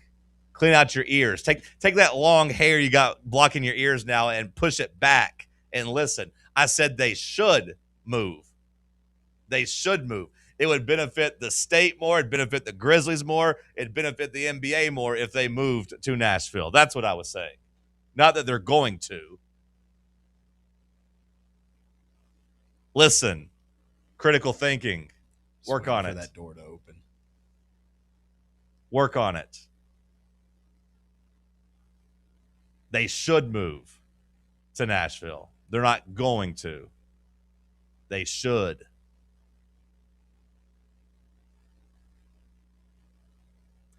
I don't really want a team in Vegas. Seattle deserves one, though. I just wonder if anybody will ever move. Nowhere on the East gets mentioned at all. We don't want to give we don't want to give Kentucky a team. They love basketball. Yeah, but Cincinnati, you could put one in Cincinnati. Cincinnati would be better than Kentucky. Well, I mean, Cincinnati and Kentucky close enough to each other. I mean, it's right there on the border. I'm saying Lexington doesn't deserve an NBA team. No, but Lexington and Louisville love basketball. Cleveland's pretty far away from Cincinnati. I mean, it's 6 hours away. So, I mean, you could kind of split the difference. Cincinnati's already a pro town with the Reds and the Bengals. You give them an NBA team, then, that's somewhere for the Kentucky people to kind of gravitate to. Maybe that would work instead of going to Vegas. Maybe give those people something. If you want Lexington and Louisville not to beef over it and you can't figure out where to put it, just put it in Cincinnati. I don't know. Or Nashville. If the Grizzlies will do the right thing, get a shot in the arm. They can rebrand like the Titans. It'll be good for them. They got the color scheme already. Good batch of headlines. Sam sent us to break. Let's talk sports on Fan Run Radio. The flagship station for Tennessee fans. This is Fan Run Radio. White Claw is taking hard seltzer to new heights with White Claw Surge. At 8% alcohol, White Claw Surge is a stronger wave of refreshment that doesn't compromise on taste. Available in 4 bold waves of flavor like ripe blackberry, citrusy blood orange, zesty natural lime, and tart cranberry. Check out your favorite retailer in-store and online for the White Claw Surge Variety 12-pack and 16-ounce single-serve cans. White Claw Surge. Please drink responsibly. In a world filled with deadlines and screens, sometimes we forget the simple joys of life, days filled with special moments. At Inward Half, we understand the essence of these moments. Feel the difference between our breathable fabrics and flexible apparel as you disconnect from the hustle and bustle and reconnect with what truly matters. Inward Half, simple luxury for on and off the course. Smoky Mountain Brewery is the place to be for game day. From the moment you walk in, it's wall-to-wall big screens, making Smoky Mountain Brewery the perfect place to watch the Vols or your favorite team in action. With locations in Turkey Creek, Maryville, Pigeon Forge, and Gatlinburg, you're never far away from a great time at Smoky Mountain Brewery. Try one of their world-famous microbrews like Black Bear Ale, Mountain Light, or Cherokee Ale. Juicy burgers, wings that bring the heat, and delicious handmade pizzas made with hand-tossed crust from the freshest ingredients and their own special sauce from a secret recipe, topped off with hand-grated cheese and farm-fresh toppings. And don't forget, those famous microbrews are also available in kegs for your next party or in 6-packs and growlers to go. So grab your crew and head to Smoky Mountain Brewery and tell them Fan Run Radio sent you. Smoky Mountain Brewery. Eat local, eat good. At Knoxville Insurance Group, they understand the challenges many consumers face when searching for insurance coverage. That's why whether it's for you, your family, or your business, they create a coverage plan specifically for your unique needs. Knoxville Insurance Group is an independent firm, which means they aren't beholden to just one insurance company. They search multiple companies acting as your negotiator to find you the best possible policy and price. Start a quote in minutes at KnoxvilleInsuranceGroup.com or call them today at 865-694-9788. Fall fans, reimagine your home at Broadway Carpets and Flooring for any remodeling or building needs. With a variety of carpets, rugs, hardwood, vinyl, and stone, Broadway has all the flooring and installation options you're looking for, including pet-resistant products like Pet Perfect Carpet from Shaw Floors. Visit their showroom in downtown Knoxville or the location in West Knoxville located on Kingston Pike near Pellissippi Parkway today.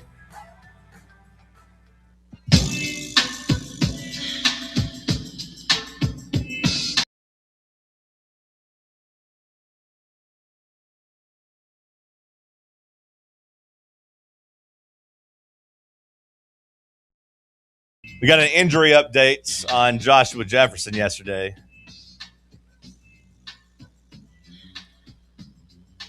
I feel like it's what I said it was going to be. Like they said, hey, it's going to be a game time decision.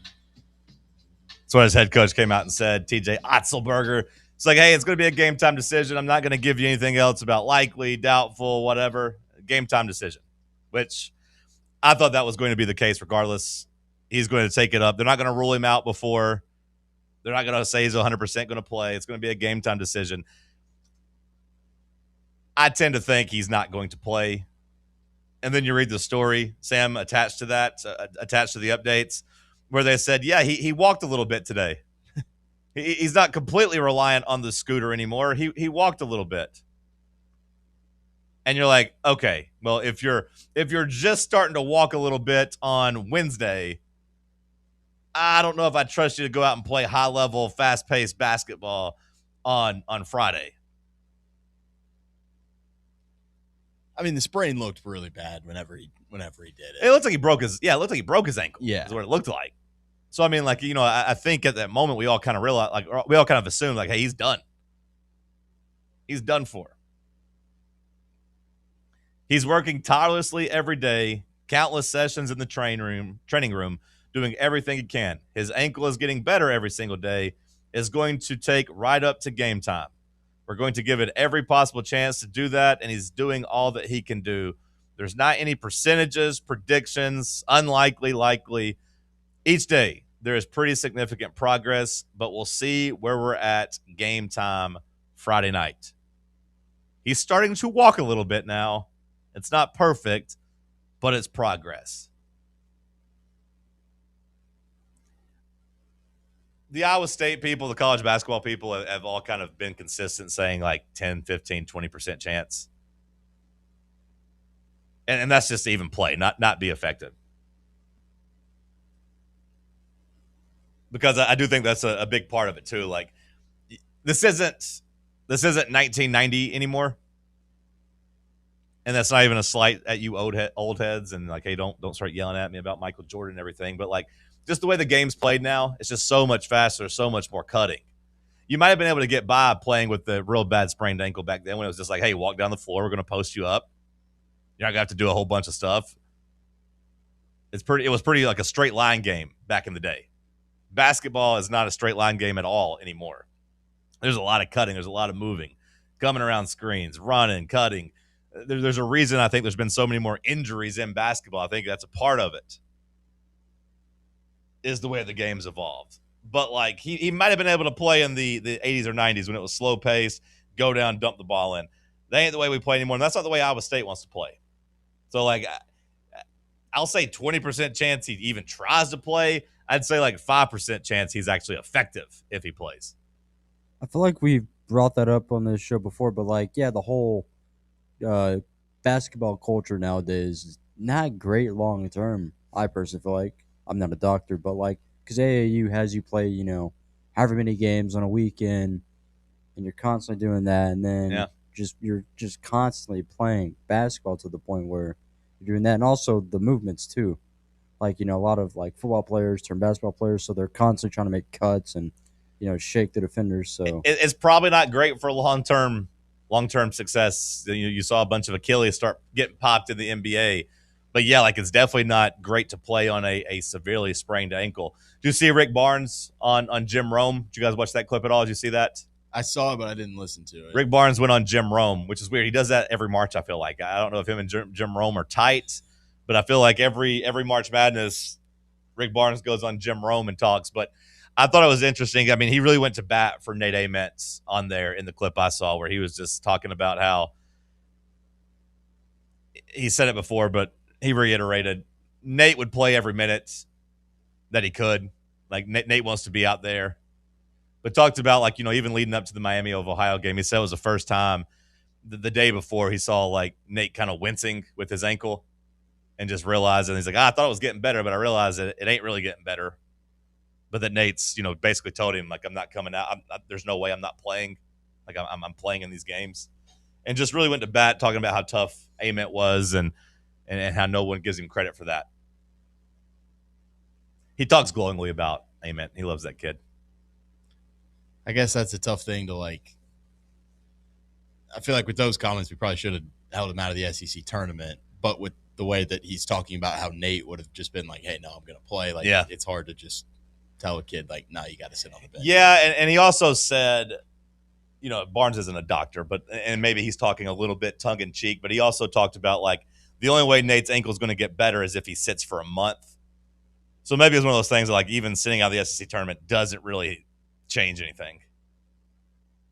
It's a long-term thing. Like, it can get a little bit better, but it's the moment he starts playing again, it's going to get tender and sore, and it really just takes a month of resting.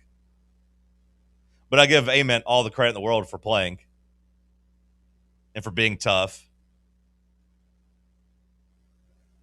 And Jefferson, I think, is tough too. Like, I give him credit for trying to play, the Iowa State star, but like I just don't think his body is going to heal enough whenever you actually look at the way his ankle sprained. And yeah, it's 3 games later, Sam, but it's also just like a week. Like, you know what I mean? Like, it feels like it's been a long time, but it really hasn't. It's been a week.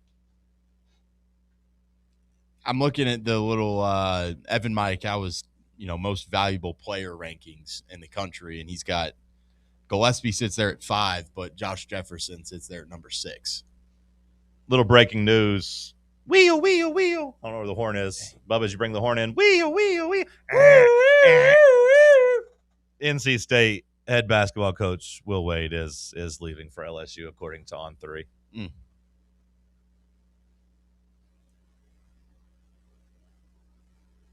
Boo. If you're NC State, that just has to make you sick. Yeah. Like, it does. You just have to be like, really, man? Really? Because now they got to go higher again. What level do they rank at in terms of higher? We'll get back to the Tennessee-Iowa State talk in a little bit, but the breaking news, I think, does deserve to kind of dive into a little bit. What level is NC State at? Would Mark Byington be willing to listen to them? I wouldn't leave Vandy for them. You wouldn't leave Vandy for NC State? No. Okay. So you rank them below? Does that mean you rank NC State below Vandy, or you just don't think the difference is enough for leaving? Yeah, I mean, maybe I'm valuing, like, conference too much, but, like, I don't think going to be clearly at least the, like, 4th best team in the ACC is better than whatever he's got going at Vanderbilt right now through 2 years. Yeah, it's interesting you say that about the conference so much because I think Louisville, NC State, they're kind of tier 2 right now, but like I do think both those can ride in the wake of North Carolina and Duke and kind of grab that next tier. Like, Louisville's ahead of NC State in that regard, but NC State to me is similar. That like they could get to being that 3rd, 4th, 5th best team and get kind of raised up. Versus being, Vanderbilt, they were good in the SEC this year, but like that even like equaled 4th. I don't know in a given year if they're going to be expected to be around there again. Maybe they will be. I don't know. I also just feel like you have more financial backing at Vanderbilt than you do NC State. I mean, I know that those numbers don't get released at Vanderbilt, but yeah, maybe you do. It does seem as if they have, ponied up for NIL and such, but I just wonder, kind of like we talked about with Nebraska and Indiana, if you're NC State, do you think you're ever actually going to be good at football? At football? Right, yeah. So I'm saying, like, do you not just put your resources to basketball? Yeah, I would. I'd pick a sport. If I'm NC State, I'm like, hey, we got a chance here to actually be pretty good in the ACC if we just throw money at this. We're not actually going to ever be good at football. We're going to max out at like 9-3 or 8-4. What's the point? They'll get a resurgence in about a decade. Okay. I hope nothing good happens for them though. When we had to play them in the kickoff classic game, not great. Byington is from Virginia and played basketball at UNC Wilmington. So, yeah, I don't know if that's enough to, like, want to get him back over there. I had seen some people float his name as a potential NC State. But he was posturing a bit as if he wasn't happy at Vandy, but maybe he just wants more power and more money. Don't we all?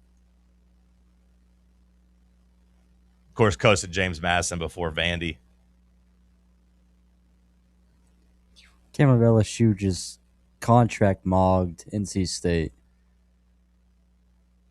It's weird. Maybe they just love Will Wade. Maybe he just fits in. Maybe he's just got some friends down there that he loves. Maybe he's got some, got some high school coaches that are like, hey, now that you can pay our guys legally, let's make it happen. Let's make it shake. Because he did recruit at a high level down there. Now, he was cheating. But, like, I don't know if everybody was cheating or not. I feel like everybody was. He just got caught on a wiretap, but he was doing some pretty good cheating. But now, you know, he could go down there and get some big-time prospects for on the up and up. I'd be depressed if I was an NC State fan right now. There's no – I feel like there's no recovering from that one. Well, it has to feel a little bit like Ole Miss football. And I say that, of course, NC State didn't have the success that Ole Miss football has had the last couple of years. But, like, you hire the sleazy scumbag coach and you defend him and you buy him. It's like, yeah, he might be a jerk, but he's our jerk. And Ole Miss learned the hard way about Lane Kiffin. Like, they all hate him now. Like, so many of them have come back and be like, you know what, Tennessee, we apologize. You were right. This guy sucks. He's the worst. I imagine NC State had really kind of, like, bought into Will Wade's vision and bought into what he was selling and bought into, like, yeah, he's a bad guy, but he's our bad guy. This is going to be great. And then the very first chance he got, he stabbed him in the back. At least Kiffin didn't jump at the first opportunity. At least he waited a couple times. Now, you could say that he would have gone to Auburn had they offered him, and they just didn't offer him. I don't know. But, like, at least he stuck around for a couple years, and you actually got something tangible to celebrate, getting to the playoff. But, yeah, NC State, you get into year one of this, and now you're starting over again. And at least you had the Final Four run a couple years ago. So Pete Nakos on 3 reporting that it's going to happen.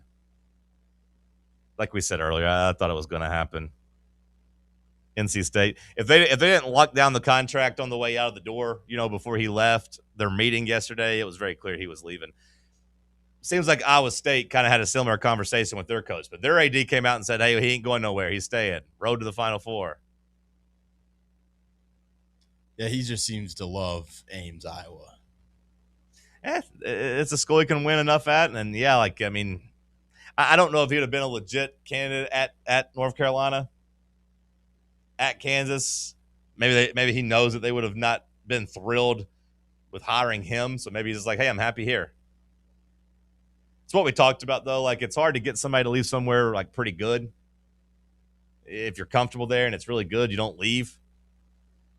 Will Wade, I guess, just wanted to go home. He just loves the damn Bayou for some reason. I kind of get it, though. Do you? I mean, crawfish boils every weekend. When I was there, I couldn't wait to leave. I couldn't wait to get out of Louisiana. When I went down to New Orleans, I was like, this is gross. Get me out of here. Get me home. Well, gambling sometimes down there. A little gambling. I just don't feel like people care about, like, even if you're successful, do they care as much as if you were successful at NC State, you know, like a basketball state like North Carolina? Maybe. I mean, like at LSU, you're the main state school. Like we talk about that with football, right? There's no competition in the states. Everyone kind of feeds into LSU for football. Everyone kind of feeds into LSU for basketball. At NC State, Sam, you are never going to be bigger than 3. Hell, even people that probably went to NC State either root for Duke or North Carolina because growing up, they probably cared more about those schools. Wake Forest has been dead, but they usually pull a little bit away from you too. Maybe there's just a benefit to going down there and being at the main place. But hell, maybe he just really liked his time at LSU and McNeese State. Maybe he just loves Louisiana. But yeah, it's pretty tough. NC State, the Frog. Will Wade, the Scorpion. We'll get back into some Tennessee conversation after the break. Stick with us right here on Fan Run Radio. Can't get enough Fan Run Radio? Download the free Fan Run app and take the best Tennessee sports conversations with you wherever you go. Fan Run Radio, where Big Orange Country comes to talk sports. Start your morning off with your daily dose of talk sports with John Reed and Cody McClure from 8 to 11. Then it's Tony Basilio from 11 to 1. The Playbook with William Pattison from 1 to 3. And The Drive from 3 to 6. It's 10 hours of hard-hitting local sports radio every day, right here on the flagship station for Tennessee fans. This is Fan Run Radio, Knoxville. What kind of day is it? It's a White Claw day. Grab a pack, grab your friends, everything else in life can wait. Your friends should. Let's go. White Claw. Grab life by the claw. Please drink responsibly. Hard seltzer with flavors. White Claw Seltzer Works, Chicago, Illinois. Welcome to Axle Logistics, where excellence isn't just a goal, it's an energy. As a leading third-party logistics company, Axle is powered by an award-winning culture built on a work hard, play hard mentality. Here, the drive for success is contagious and hard work never goes unnoticed. Whether you're just starting out or looking to level up, Axle Logistics is the place to launch your career. Join us and take your ambition to the stars. To learn more, visit axlelogistics.com. What's up, Fan Run Nation? This is Evan Rogers with ECR Total Landscapes. I'm happy to announce that our free stump grinding promotion for Fan Run Radio listeners is now extended to March 31st, 2026. If you've got trees in your yard that need to come down before they fall on your home, don't risk it. Call ECR Total Landscapes and mention you heard our ad on Fan Run Radio, and we'll get rid of that problem tree for you and grind those stumps for free. Call us at 865-384-2012 or check us out online at ecrtotallandscapes.com. Running a business, coaching a team, planning your next big event, you need more than just gear. You need SM Athletics and Logo Solutions. Custom uniforms, branded apparel, promotional products, done right, done fast, and built to show off your brand with pride. From local businesses to high schools to major universities, SM Athletics is trusted by winners. Get real service, get real quality, get noticed. SM Athletics and Logo Solutions, where your brand comes to life. Visit smathletics.com and let's build something great together. God knows I am reincarnated.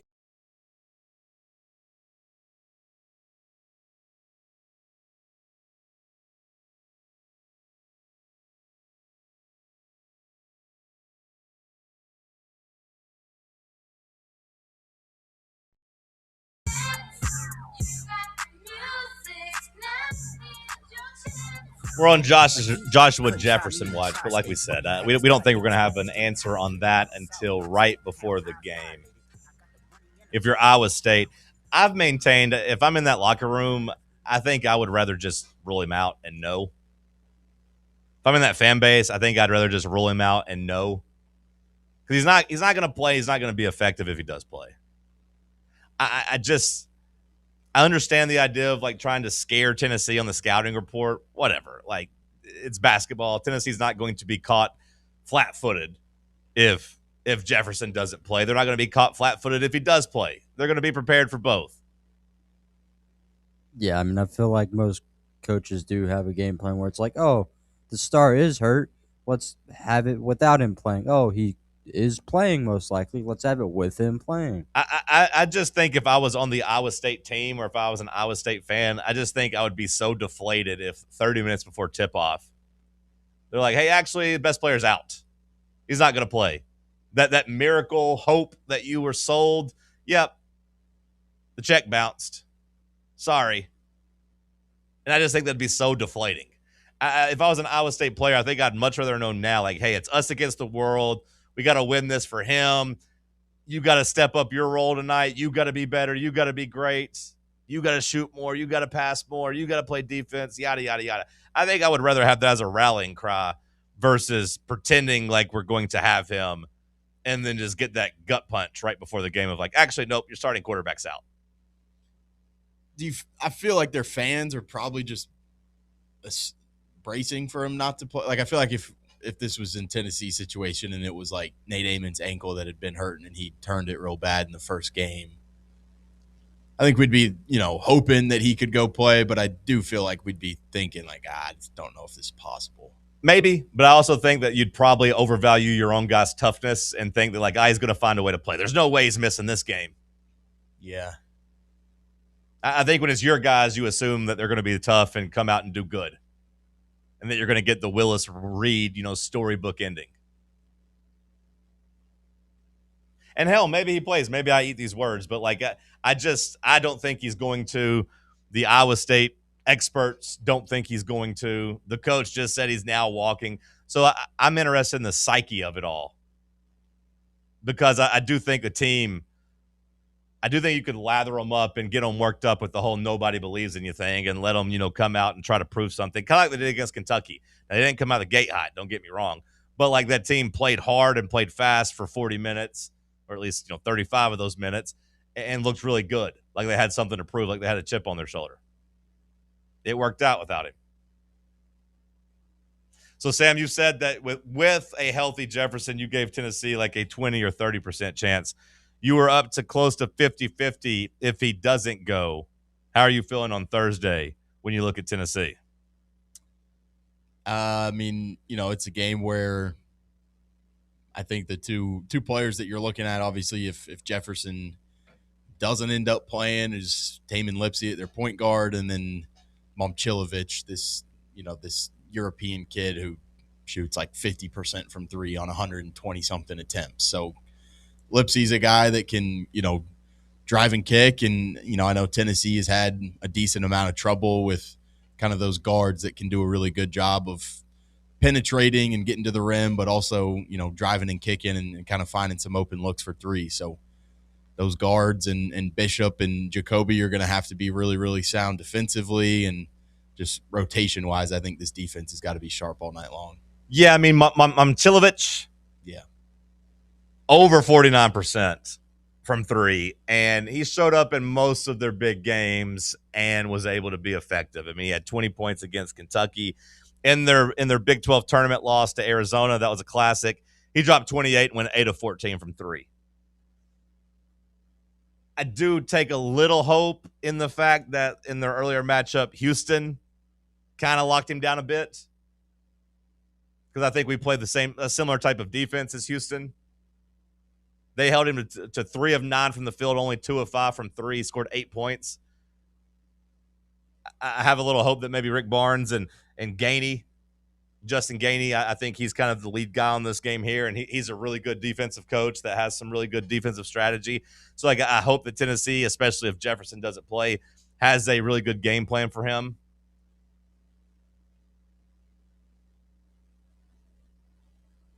He's tall, but like you maybe don't have to use a tall guy to guard him. Maybe you put Boswell on him and just tell Boswell, hey, stick in his hip.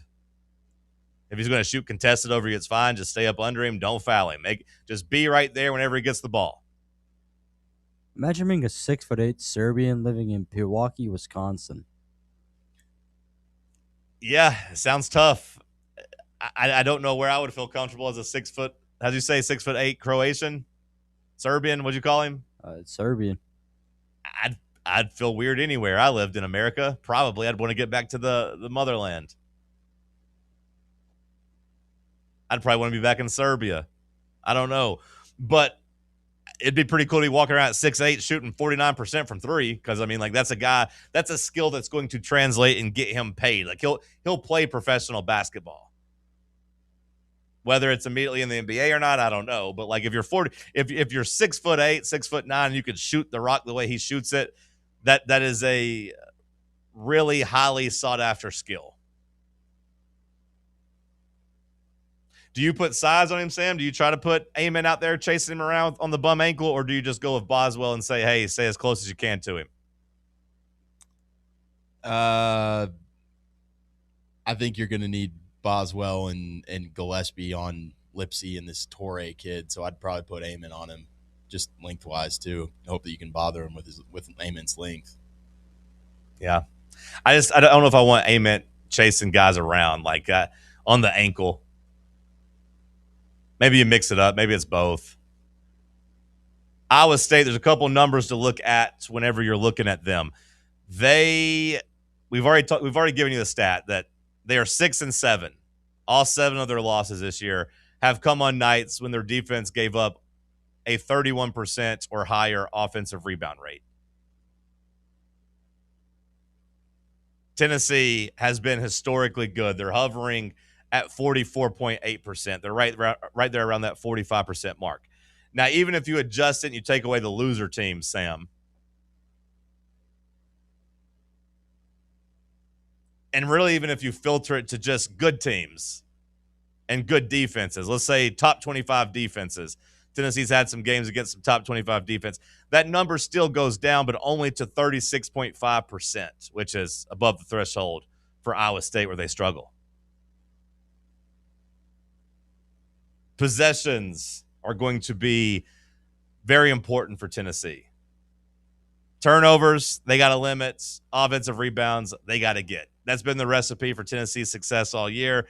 It's going to come down to whether or not they can do that in this game on Friday night. Can you protect the basketball? Can you give yourself extra looks? If they play like they did in the second half, that'll be a 15-point loss probably. But if they play like they did in the first half, you'll be hanging around. Yeah. I mean, and I hope that was a little bit of falling asleep in the second half. What did you equate that to? The struggles against Virginia to close that game out? Just the same, just guys being sloppy with the basketball, just the same stuff we've seen all year. Yeah. I mean, it's kind of that video that Tennessee posted of Barnes in the locker room post game is pretty much exactly how it's been. He's like, y'all made it harder than you needed it to be, but you found a way to win. Which is a step in the right direction as far as I'm concerned, because I feel like a handful of times they've made it harder than they needed to, and they ended up losing the game. So I do give them credit for winning it.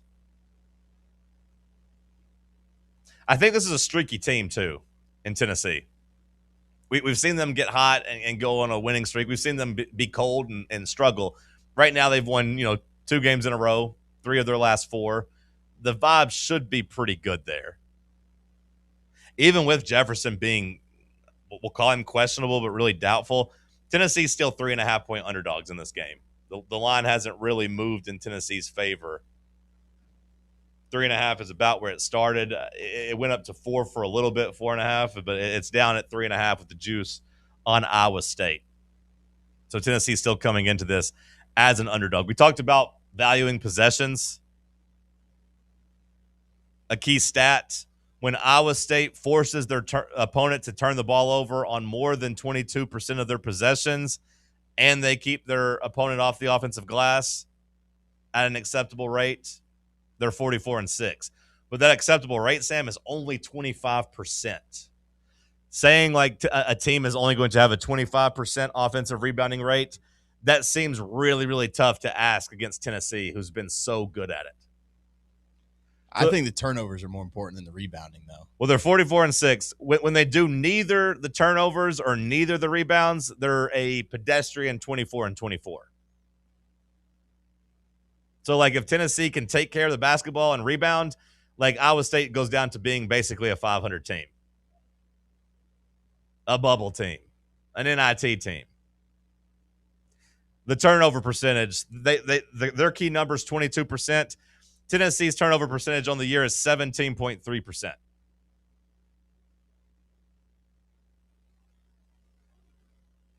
So, like, they've done a pretty good job of taking care of the ball, or at least an acceptable job in terms of where Iowa State needs to be effective. Now, they're going to ramp it up. The pressure is going to be a little bit higher. Can it be 5% higher? Can they get Tennessee 5% higher than their season average? Maybe. Possibly. A key number for Tennessee, 2-point defense. 2-point defense. Tennessee is 17-1, Sam, when their opponents shoot under 48.1% from 2. 17-1. The one loss was against Kansas when you just completely lost your mind. You couldn't score for a half. Third game in 3 nights. Iowa State's 2-point percentage against top 25 defenses, 46.9%. So, like, Tennessee, I think in all 3 of those stats, I feel pretty good. I feel really good that Tennessee's going to get over 25% of their offensive rebounds. And I feel pretty good that Tennessee's defense and their length will be enough to really affect Iowa State's 2-point offense and keep them under 48%. The turnovers at 22, we'll see. We'll see if Tennessee can handle the ball and handle the pressure. I mean, Iowa State's the best Power 5 team in the country at opponent turnovers per game. And yep. Tennessee's one of the worst teams in the country at holding on to the ball. So, yep. To me, that's the biggest factor that I can't get over in this game. You think it's just turnovers? It's just as simple as turnovers? I mean, that's why Tennessee's let so many teams into the game and back into the game all season long. You have a half with 3 turnovers, then you have a half with 10. That's just, against a team this talented, that's going to turn into just quick layups that are just home run hitters that, are easy 6 points in transition or something like that. Or, you get a steal and then Iowa State's able to get out in transition and it's a Momcilovic 3 that turns into a 15-0 run and then Tennessee's just sunk. Yep. I gave you those 3 stats. Of the 3, the turnovers probably ranks as the most significant. Now, I don't know if what the number is in terms of where Tennessee needs to keep it to stay in the game or where Iowa State needs to get it to win or whatever. But, I feel like if Tennessee loses the turnover situation, I don't even say battle because they're going to lose that. But I just mean even if they, give up 24, 25% turnovers, I don't know if they dominate the other 2 of 2-point defense and offensive rebounds, if they can kind of make up the difference. I do think the turnover is the most important. I don't know how much weight it deserves. If Tennessee can limit those, I do feel good, though, because I do think they'll grab a whole bunch of offensive rebounds, and I do think they'll do a pretty good job of guarding Iowa State, especially with no Jefferson. He might have been a 2-point problem, but if he's out, I trust Tennessee's bigs to be able to match up with what they have left. We'll continue the conversation in Hour 3. We'll continue it tomorrow as we get you set for the Sweet 16. Hour 2 in the books. We'll kick off Hour 3 with some headlines. Bubba's got some capper facts for you. Stick with us. Let's talk sports on Fan Run Radio. Check out our new and improved website at fanrunradio.com. Hi, this is Dr. Stephen Malone at Knoxville Smiles. Has it been a while since your last dental visit? If so, I'd like to invite you to come see us. At Knoxville Smiles, it's our vision to provide the best dental care in town in a relaxed, friendly environment. So if it's been a while and you've been putting it off, don't wait any longer. Come see us at Knoxville Smiles. You can schedule an appointment online at knoxvillesmiles.com or by phone at 865-539-1776. Surfside is made with vodka, real tea, and real juice, and has only 100 calories, 2 grams of sugar, and 0 bubbles. That's right. No bubbles, no troubles. That's why Surfside was named the 2025 Spirit Brand of the Year by MarketWatch. Their variety packs come with options: iced tea, lemonade, or green tea. Find your flavor by trying them all. Surfside, sunshine in a can. Must be 21 or older to enjoy. Party smart. The best athletes don't just play the game, they change it. When it comes to investing, Gainbridge is doing the same. Their online platform does things differently because it's designed to put you in charge of growing your own savings. It's intuitive, it's easy, and best of all, it's on your terms. No wonder Gainbridge has earned the trust of 40% repeat customers. It's a better way to invest because it's investing your way. Get started today at Gainbridge.io. You're listening to FM 105.7 and AM 1340, WKGN Knoxville, and W289CU Knoxville, Fan Run Radio. Are you thinking of buying a home but don't know where to start? Well, call VFL Josh Travis, your local mortgage expert with Foundation Mortgage, based right here in Knoxville. Whether it's your first home or your forever home, he'll keep the process simple every step of the way. To get started, visit mortgagebrokerjosh.com or call 423-312-9777 today. Foundation Mortgage Company, LLC is an equal opportunity housing company. NMLS number 1387311. Barley's has live music on weekends, general team trivia on Wednesday nights at 8 p.m., and now live sports trivia courtesy of the Knoxville Trivia Guys every Thursday night upstairs. The game starts at 7 p.m. and is free to play for everyone, so head on down to the Old City and show off your sports knowledge and win gift cards to Barley's.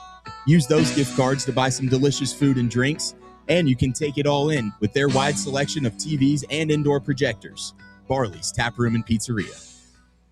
Hi, I'm Dr. Jacob Wilco at Knoxville Smiles. Have you ever wanted to improve the look of your smile? We know firsthand what the power of a great smile means to a person's confidence and health. Our team of doctors can provide you with an array of options for helping you achieve your cosmetic goals. From simply moving teeth into a better position, to reversible cosmetic bonding, to full mouth implant-supported dentures. It is our goal to help patients feel good about their appearance while achieving optimal health. Want to learn more? Call us at 865-539-1776 to schedule an evaluation, or visit us online at knoxvillesmiles.com.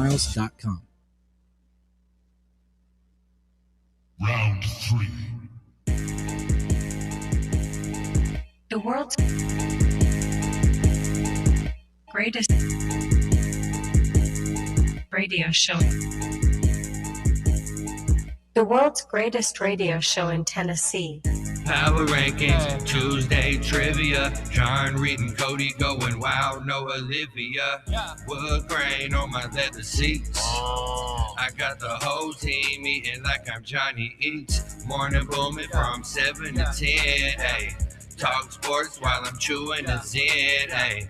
Talk sports while I'm riding to work. All the ops take a ride in a hearse. East Knoxville. Morning booming from 7 to 10. Kind of funny, but as a listener points out, LSU hasn't even like officially fired their current head basketball coach. Like Matt McMahon never like got a firing. He's just been sitting there watching this happen, over in the corner, sitting in his chair. But he'll get an $8 million buyout apparently to go away, so that'll be okay. NC State should be forced to hire him and just see which one does better. I got a feeling it'll be Will Wade. It'll be Will Wade. I don't think that McMahon guy is very good. It's a local guy you're talking about, John. I respect him as a local guy. I respect his localness. VFL, maybe. I don't know. But, like, I don't know if I respect him as a high-level basketball coach. Not saying that I could do better. I'm not saying that. I'm just saying I don't know if he's earned my respect. All right, Bubba. Hour 3 headlines. What you got for me, big dog?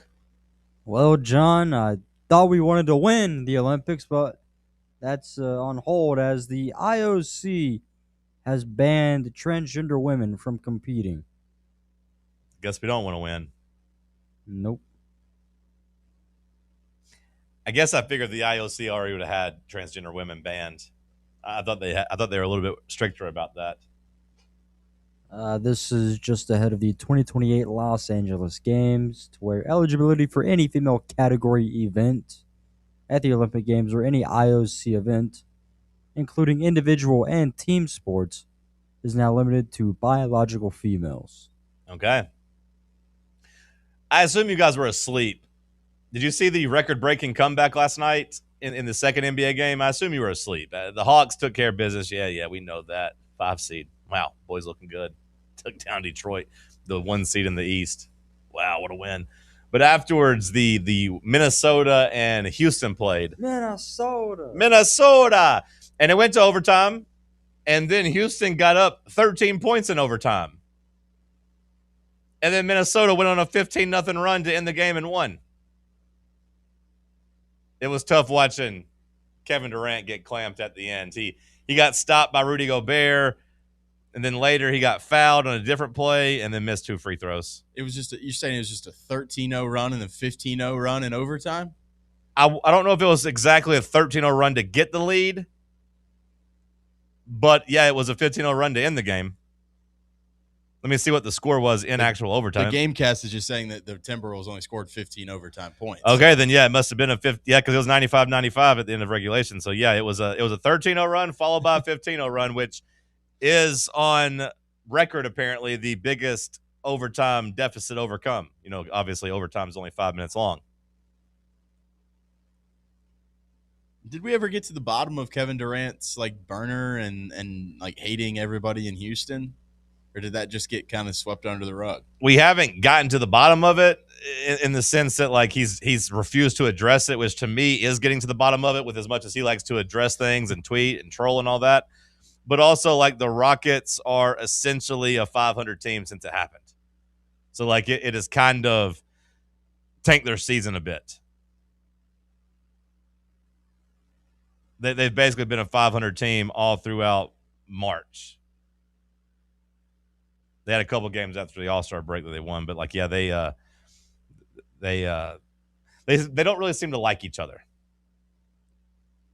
How do you feel about Rudy Gobert? Kind of feel bad for him, honestly. I don't. That dude started COVID, John. We'll see. That's part of the reason I feel bad for him, and I also think he's a really, really good like NBA player and great defender. But like, I do think most people view him as a punchline. both because of the COVID thing, but also like Luka. Luka has a lot of good highlights of making Gobert dance and hitting threes on him. The Clippers played him off the court that one time. It was a really big lopsided trade that like he wasn't worth all those first round picks. People laughed at how much the Timberwolves gave up to get him. Now I will say that probably has paid off for Minnesota. They've been in the conference finals a couple times since then. I kind of felt bad for Gobert. You don't like him? I don't. I'm not really invested in NBA to feel strongly or negatively. I just know culturally, I still think about that video of him just touching all the microphones.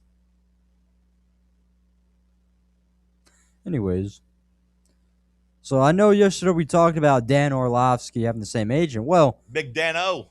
Ty Simpson says that he's absolutely a first-round pick. I mean, I too feel like he's absolutely a first-round pick. Now, if Dante Moore was still in the draft, maybe I have a different answer. But, like, who else is going to go QB2? Am I missing somebody?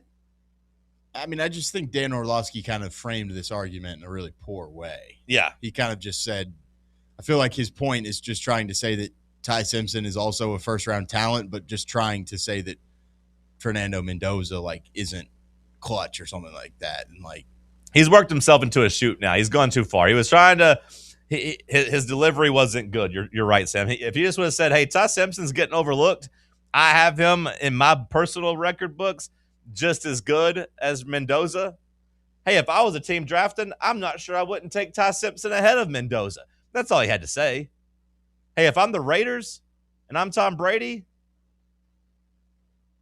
I look at Ty Simpson and I say, hey, maybe that's my guy. That drives the point home. But yeah, no, he's messed up with his delivery a little bit.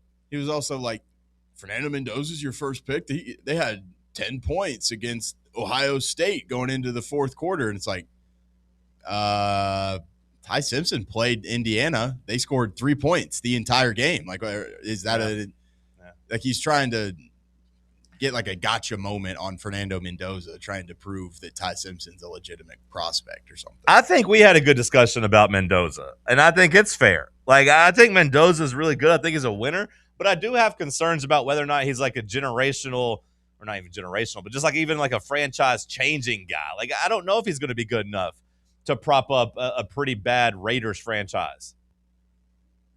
Now, I think if you take Mendoza and you put him in Los Angeles with the Rams and you let him sit for a year, I would bet a lot of money that Mendoza becomes a really good NFL quarterback. Because he'd be paired up with Puka, maybe, unless Puka gets arrested, and he'd be, paired up with Sean McVay. I'd have a lot of confidence that he'd be a really, really, really good quarterback, kind of like Brock Purdy. I think if we had told everybody even before the draft, like, hey, Brock Purdy's going to go to the 49ers and get some chances there with Shanahan, he probably would have gotten more respect. On the flip side, though, you tell me Mendoza's going number 1 overall, and it's to a Raiders team that doesn't really have any wide receivers and struggled last year offensively. Now, they got Brock Bowers, and they got Genty, and they're trying to, stir up that offensive line. So, like, maybe it works out. But I don't know if Mendoza's a number 1 overall special type of guy that can elevate a player. Most quarterbacks taking number 1 overall don't really succeed, do they? In the sense of, like, with their team. There's all that talk about, like, the running backs getting taken high, but, like, looking at, like, quarterbacks that get taken super high, like, how many of them would you say have been a success with the team that drafted them? I mean, definitely recently it has not been super successful, because I just feel like more than ever teams are kind of giving up on quarterbacks. Well, I think you have to. Well, I mean, I think I don't even think that's necessarily a bad thing for teams to do. Like, you can't sink your franchise hoping that your guy works out. Like, you got to kind of move on. But, like, Caleb Williams, Bryce Young, we'll see. Too early to tell. Trevor Lawrence, if you looked at his entire tenure, not just the last year or not just the Urban Meyer years, do you think he's been a success in Jacksonville, number 1 overall? Yeah, man, I think number 1 overall pick and the level of prospect that he was coming out, I don't think he's been career-wise, I don't think he's lived up to those expectations. To Obviously, me, like the last couple of years, he's revived himself a little bit. To me, I have him exactly as a push. I'm not going to call him a bust or a failure. Like, I think that's too harsh. But I can't look at him and call him a huge success or even a success. Now, if he puts together a couple more good years, that changes. And I'm not going to call him a bum or a bust. Like, I think he's about the absolute baseline for a number one pick to feel somewhat excited or somewhat content with. Joe Burrow, you probably consider him a success, despite the losing. Kyler Murray, failure. Baker Mayfield, failure. Jared Goff with the Rams, took him to a Super Bowl, but they paid 2 first-round picks to get rid of him and upgrade from him. I'd probably lean towards failure with him. Not his time with the Lions. I think overall his career, he'll be fine. Like, I think he'll be thought of as a solid NFL quarterback. But I'm just saying, just with the Rams, they pulled the plug and had to invest more draft capital. When you consider everything they gave up to get him, to move up, to get to the Titans spot, and then to like what they traded to get rid of him, to get rid of him and get Matthew Stafford, I can't call him a success there. Jameis Winston, failure.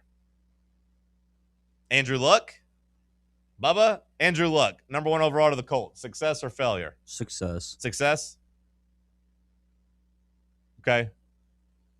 Sam, Andrew Luck, Colts, success or failure? I think he succeeded. I think they failed him. We absolutely did. That's why he had to retire.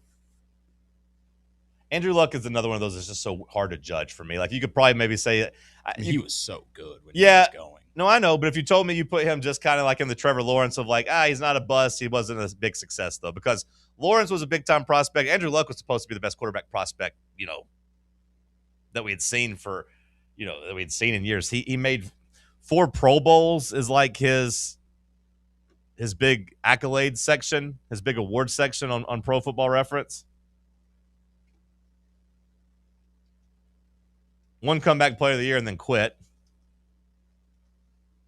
His overall record was 53-33. Okay. Yeah, I mean, I'm fine with calling him a success. I was curious how Bubba felt as a Colts fan, though. Kind of surprising he didn't like get registered at all, like in any MVP votes. I thought maybe it'd be like MVP like 6th or something like that. It's not showing up on his Pro Football Reference if he did. Any other headlines, Bubba? Yeah, this one's kind of interesting. Ole Miss is launching a center devoted to risk and the effects of gambling. All right, say this one more time. Let's break it down. The University of Mississippi, aka Ole Miss, announced that they're going to have a new center for collegiate gambling. What does that mean? They're studying? It's a research center for the effects of gambling. I'm not sure. On college kids or betting on college sports? Probably like for college kids gambling? College students and student athletes. Okay. So I think it's interesting because it's like, as a kid, do I want to willingly go to this place unless I'm incentivized? Like if they had this down at UT, why would I want to go into the center where it's like, hey, you need help, brother? And it's like, nah, I'm in college. I'm with my boys. We're picking, Are they trying to offer help or are they just trying to monitor you? And like your effects and like, hey, do you gamble? Okay, what are your grades like in school? Hey, do you gamble? How much sleep do you get at night? Hey, do you find like your personal relationships have failed? Or is it like, hey, I want to study you and we're going to get you clean. You're not going to gamble anymore. To me, those are 2 different things. If they're trying to study the long-term effects, health effects, mental effects, all those things on college kids being able to legally gamble, and they look at like data over the next 3 or 4 or 5 years, I think that's worthwhile stuff. This article from ESPN just shows problem gambling. And then they mention just not exactly a numerical amount. Okay. But just tens of millions. Yeah, man. I mean, I will say, look, I've done a lot of gambling in my day. I've done it since high school. But I did appreciate kind of the struggle to go and gamble when I was in school. You had to go to the Spanish grocery store sometimes, Sam, to send MoneyGrams to Nicaragua. You had to go there and pretend like you had family there. There was a little bit of a struggle. You had to get on the phone with 5 dimes and be on customer service and be on hold and really hope and pray that your reference number that you give them works so they can go pick up the money and credit your account in time for the game you want to bet on, hoping that you get it credited in time. You're really playing with fire if you got to like noon on Sunday. You were really playing with fire that you were going to be able to get it done in time. That gave you a little bit of a safety rail, though, a little bit of a safety guard that you couldn't just line up and bet whatever you wanted. If I was in college and all I do is put my debit card in, I could get instant action and all these live bets and stuff. College probably would have been a little bit of a different experience. Hell, even now, despite being older and hopefully wiser and more mature, sometimes you're like, man, I'm on tilt. I'm just going to keep doing it. Sometimes it goes poorly. I can't imagine as a college kid not being maybe fully developed having to fight that battle. I do think it's a little dangerous. I do think it is a little gross.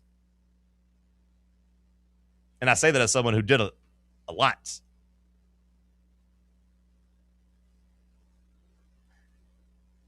Probably not good overall. We're probably going to look back on this legalized gambling stuff and be like, man, this was a real part of decaying society. And again, I say that as someone who does it. Any other headlines, Sam? Anything we need to get to?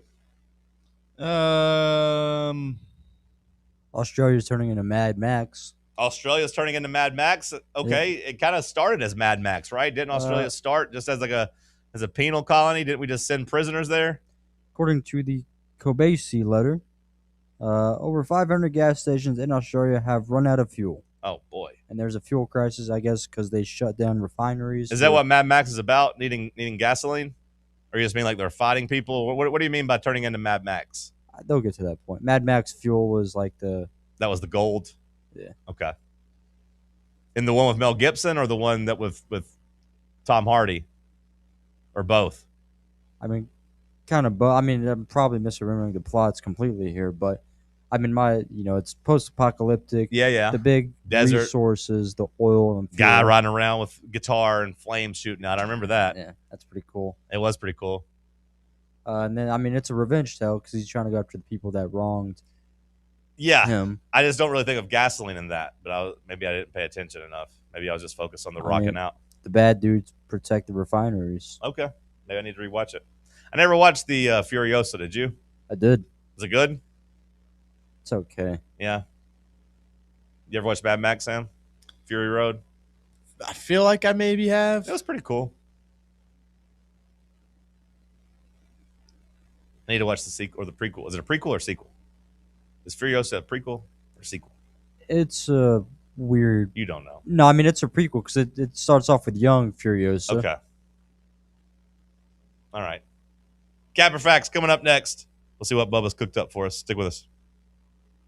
For the fans, by the fans. This is Fan Run Radio, Knoxville. Hey, Vols fans, Cody Brown here.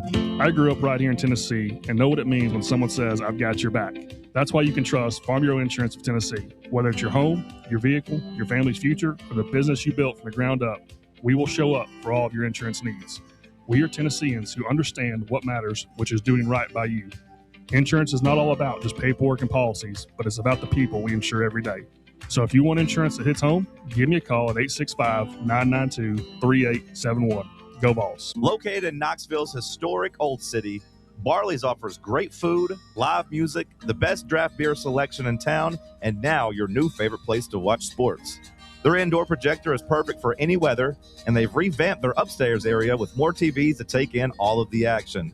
Their menu features hand-battered chicken tenders, juicy burgers, fresh salads, and the tastiest pizza in Knoxville. You can enjoy their happy hour drink specials daily from open until 6 p.m. Barley's Tap Room and Pizzeria. Your tax refund belongs to you, not an identity thief.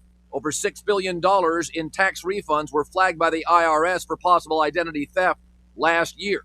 If you're in a bind this tax season, LifeLock can help. They monitor and alert you to identity threats you'd miss on your own. even if you're careful with your personal information. And if you do become a victim of tax-related identity fraud, LifeLock has U.S.-based restoration specialists ready to help solve your identity theft issue. Plus, all LifeLock plans are backed by the $1 Million Protection Package, meaning LifeLock will reimburse you up to the limits of your plan if you lose money due to identity theft. Let LifeLock help protect your financial info, so all you have to worry about is what you do with your tax refund. Go to LifeLock.com, save up to 25% off your first year. The promo code is HERD, promo code HERD, to save up to 25% off your first year. LifeLock.com. Identity theft protection starts here. Are you thinking of buying a home but don't know where to start? Well, call VFL Josh Travis, your local mortgage expert with Foundation Mortgage, based right here in Knoxville. Whether it's your first home or your forever home, he'll keep the process simple every step of the way. To get started, visit mortgagebrokerjosh.com or call 423-312-9777 today. Foundation Mortgage Company, LLC is an equal opportunity housing company. NMLS number 1387311. Welcome to Axle Logistics, where excellence isn't just a goal, it's an energy. As a leading third-party logistics company, Axle is powered by an award-winning culture built on a work hard, play hard mentality. Here, the drive for success is contagious and hard work never goes unnoticed. Whether you're just starting out or looking to level up, Axle Logistics is the place to launch your career. Join us and take your ambition to the stars. To learn more, visit axlelogistics.com. White Claw is taking hard seltzer to new heights with White Claw Surge. At 8% alcohol, White Claw Surge is a stronger wave of refreshment that doesn't compromise on taste. Available in 4 bold waves of flavor like ripe blackberry, citrusy blood orange, zesty natural lime, and tart cranberry.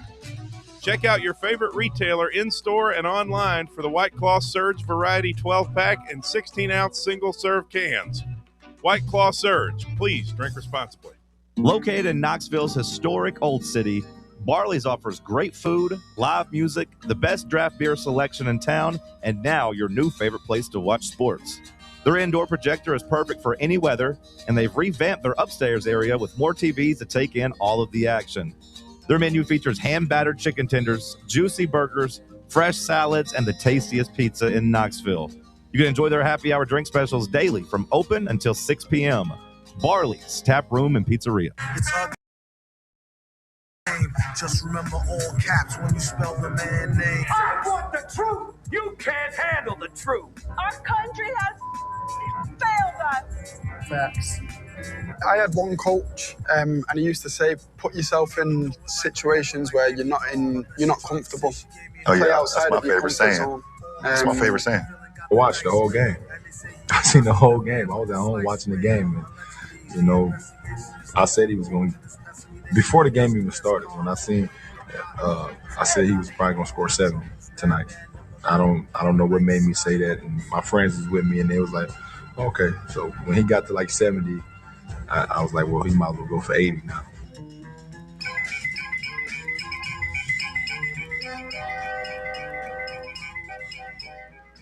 I knew Bam Adebayo was gonna drop 83. I knew it, dude. Capper Facts, the segment that keeps on giving. It keeps giving. Luka had 19 in like 9 minutes last night in the first quarter, and I was like, man, is he going to try to do it? Is he going to try to go for it? I knew he wasn't going to do it. I woke up to a fake screenshot of somebody using the Real app, and it showed like 89, 9, and like 12, and I was like, no way. I saw Kevin Porter Jr. say he was going to try to beat Bam's record to give it to give it back to Kobe, to avenge Kobe. He's like, I'm coming for that 83 for Kobe. It's like, all right, brother, you're not ever going to be in the game long enough to score 83 points. Little Tatum-esque right there. Yeah, Kevin Porter Jr. It's not going to work for you, brother. Gentlemen, I want to say one thing. Okay. After last night's mechanical handwriting a skateboard for first pitch, first pitches have lost their mystique. As someone who's thrown out a first pitch and done so from the rubber, unlike certain cowards who threw from like 5 feet in front of the rubber, threw on flat land and lobbed it in.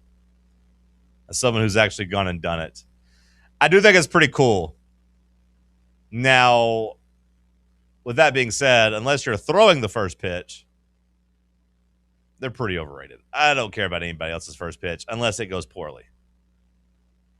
I still like the videos where like 50 Cent or somebody's throwing it really wide or really far and messed up. Those are still cool. But outside of that, unless you're like one of those Asian girls, sometimes you'll see that like in Japan, they throw out the first pitch and they're doing some like really cool like spin move with it. That's kind of cool. That gets me excited in more ways than one. Otherwise, first pitches lost the luster. Unless it's something special. It needs to be something special. Hey, here's the president coming out after a terrorist attack. Okay, that gets your juices going. Hey, here's a legend coming back for the first time in a long time. Okay, maybe. Hey, here's Jack Hughes, gold medalist. Let's see what he's got. Maybe that would get me going, but otherwise, yeah, I would say they've mostly lost their luster. Do you like first pitches, Sam? I think the market's a little oversaturated. Yeah. I would say, like, if we held it to, like, in MLB baseball or hell, even like minors and stuff like that, like a first pitch that kicks off the series, like you get one first pitch a weekend or something like that for a weekend series in Tennessee baseball or something like that. I think that'd have a little bit more significance.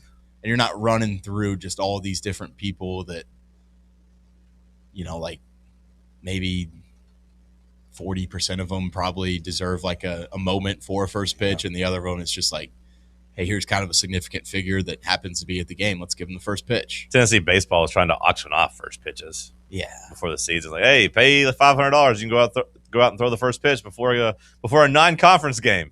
They don't even give you the weekend spots. Like a non-conference game, go out there and throw the first pitch. Just donate $500 to us. You can have your moment. That's straight facts, Bubba. That's lost its luster.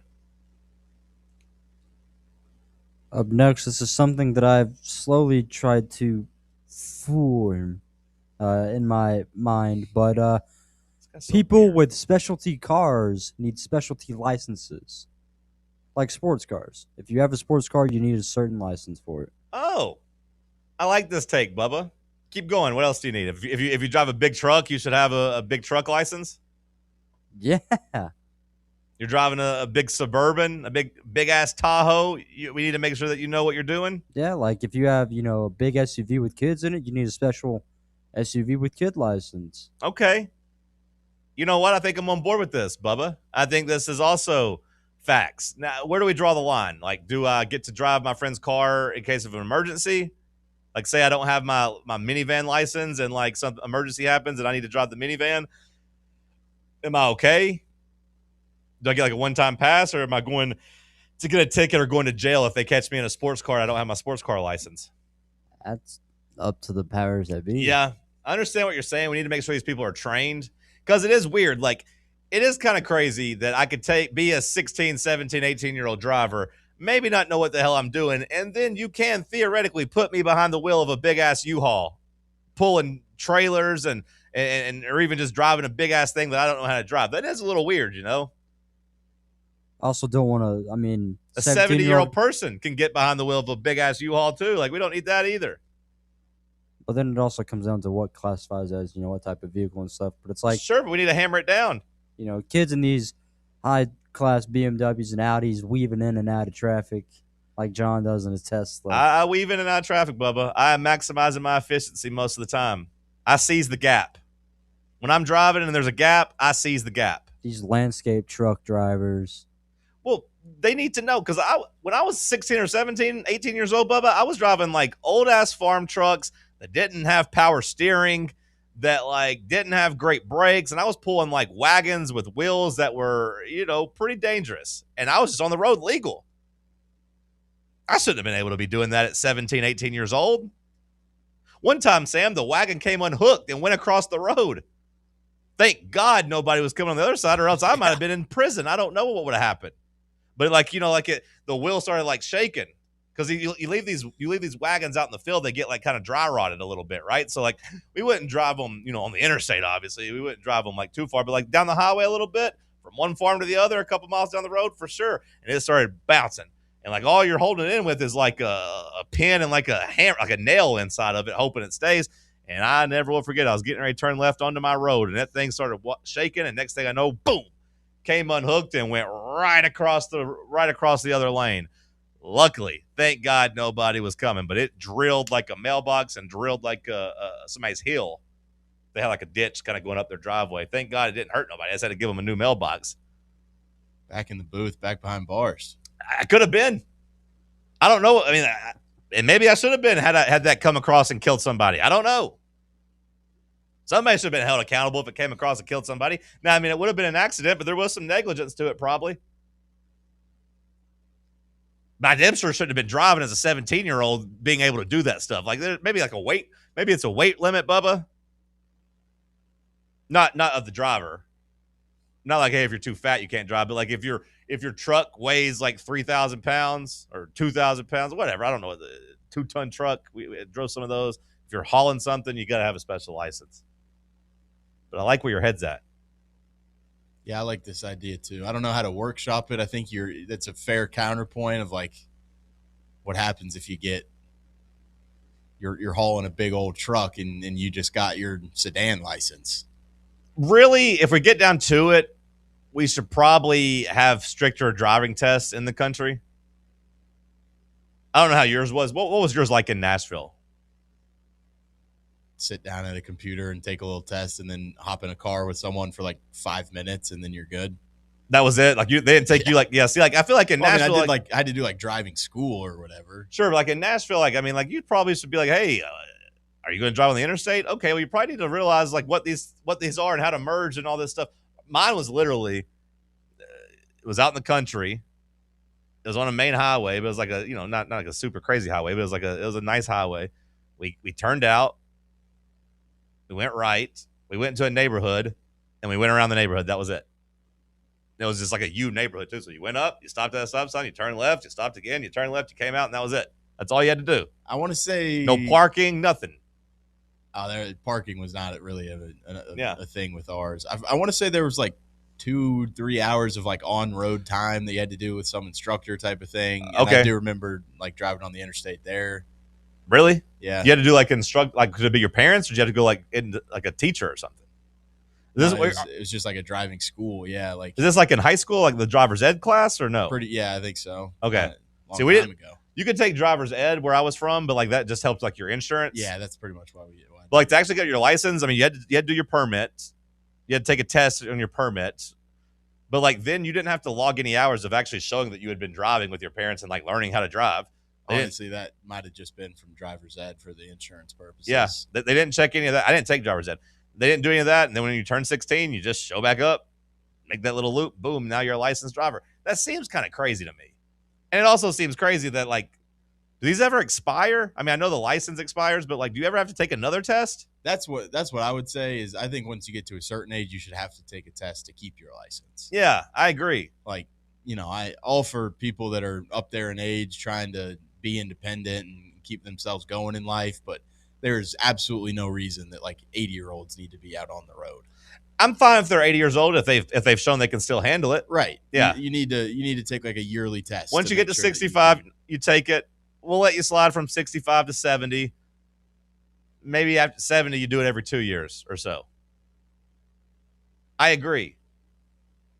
But I think Bubba's point about these damn different types of cars is a good point too. Like, you take somebody that don't know how to drive a truck, you put them in a big-ass truck and turn them loose. Like, that's dangerous.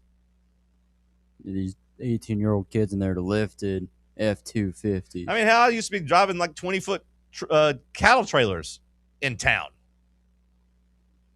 They didn't know if I knew what I was doing.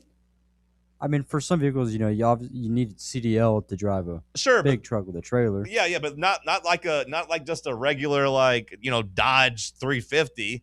Did you ever have a cow trailer too? You didn't need special licenses for that. Did you ever have just like practice around like town type of thing before you went really going at it, or was your pops just like, hey, here's the keys, brother? You just hoped you learned through like watching. Like I'd watched him drive enough, so like I kind of knew like, hey, you want to take a little bit wider of turns and like backing up. I mean, I learned how to back up just by kind of watching him and like doing all that. But it's kind of crazy to think about.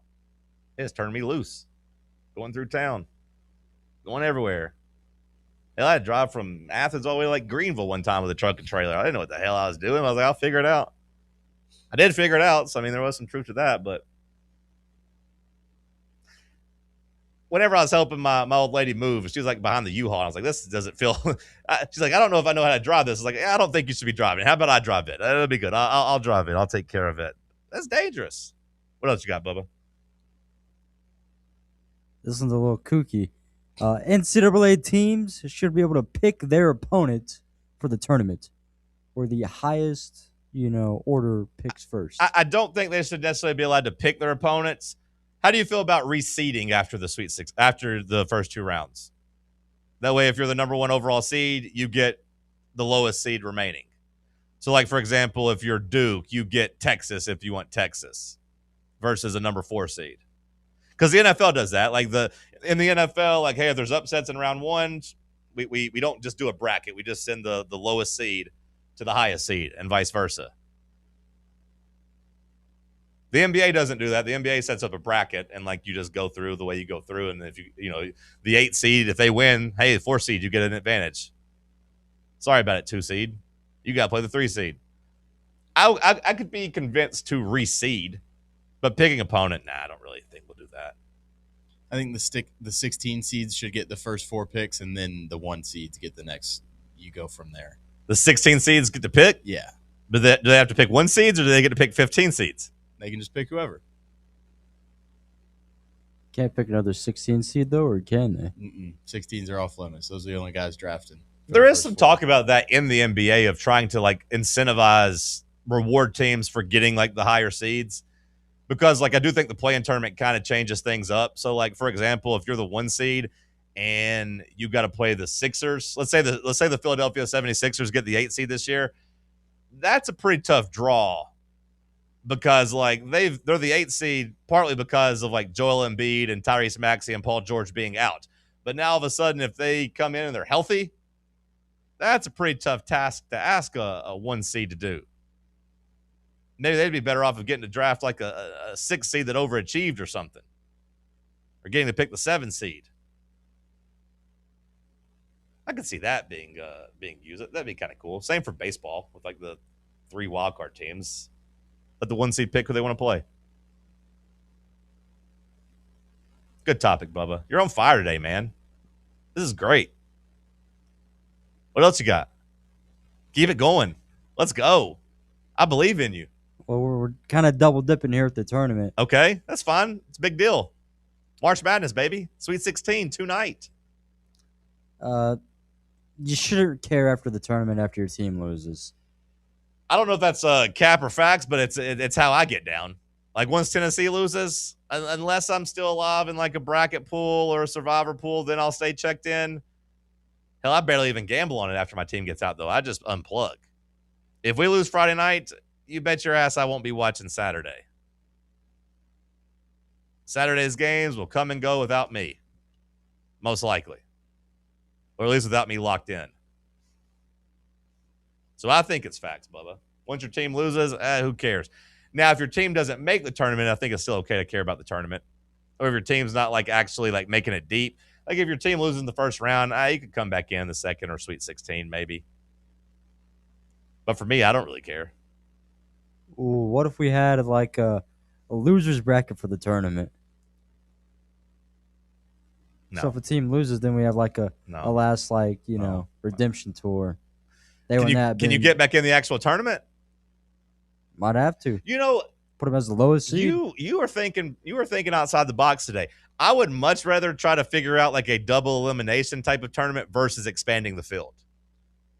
Like instead of like making it 76 or 84, 92, however many teams, instead of adding all these extra teams, a shot at redemption. I could maybe be swayed on that at all. A little best 2 out of 3. How about we get rid of conference championships and the winner of the NIT is the last spot, the last bid into the tournament. I mean, I think that would be way cooler. Like if you want to do these play-in teams, whatever, let's make it at least like a little bit of a tournament. Like so, if they tell me they want to expand the tournament to like I said, 96 or whatever the number would be, if you want to tell me that, but really it comes down to like we're going to have like 4 quadrants of 8 teams, and they play their way through.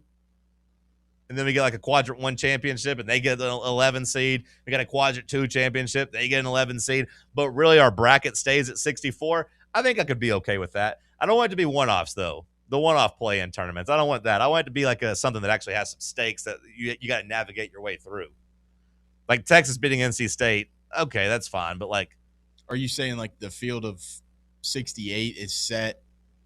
Yeah, like if you're one of the top 68, you're just set in the bracket already, and then all the teams after that, they have to play a bracket to get in. I'm saying we got it set the way we got it set now, except there's 2 playing games. Yeah. I say we make it 4 spots. Okay, so now we got 4 play-in spots. But then of those 4 play-in spots, for one of them, we got 8 teams competing for 1 spot. We got 8 more teams competing for the second spot. We got 8 more teams competing for the third spot. We got 8 more teams competing for the fourth spot. But it's the teams ranked 64 and below. Right. Yeah. They got to win their way in. They got to navigate their way through it and actually earn a spot in there. I'd be okay with that. Then you could convince those other teams who are in the quadrant 1 playoff that they're in the expanded tournament, but it's really not expanding the tournament. I don't want my national champion to have to play more than 6 games. Like, as a 1 or 2 seed, like as somebody that's like not winning their way in. If you're UConn, if you're Tennessee, if you're whoever, you win 6 games, you win the championship. You don't have to win 8. You win 6. I could be maybe okay with that. Maybe. Because there's no point in having like the 90th ranked team play UConn. Yeah, like imagine the 90th ranked women's team playing UConn. So Tennessee. We weren't the 90th ranked, but like imagine they take some poor little school out there and say, "Hey, here you go, expanded tournament. Now go play UConn." I'm looking at like 97th on KenPom, and it's South Carolina. Like South Carolina versus Michigan is just a waste of time. Yeah, no one needs that. No one needs that. I can't believe we cycled back in women's basketball to UConn versus the field. And like to where it's UConn like as a heavy favorite against the field. Like it was like that for so long, and then it kind of died, and you thought, okay, Gino's had his run. It's over. You thought maybe he was washed up. He went on a long streak without winning, but now it's back to just him versus the field, and he's like blowing everybody out. It's kind of gross. I feel like they got a pretty hard draw, though. That's what I was hearing. I'm sure they did. Or maybe they did. I'm not sure they did. Maybe they did, but it's not going to matter. They're going to be 8-point favorites in every game, probably. Tough draw to them. It don't really mean nothing. Anything else, Bubba? Run clubs are disgusting. No, we ain't going to make fun of the runners. Cody makes fun of the cyclists. We're not going to make fun of runners. I think a run club seems kind of cool. You got some friends that go run with, hold you accountable. What's wrong with that? What could possibly be your problem with run clubs, Bubba? I have a massive problem with them. What's your problem with run clubs, Sam? I despise people that like turn their physical activity into like social media content.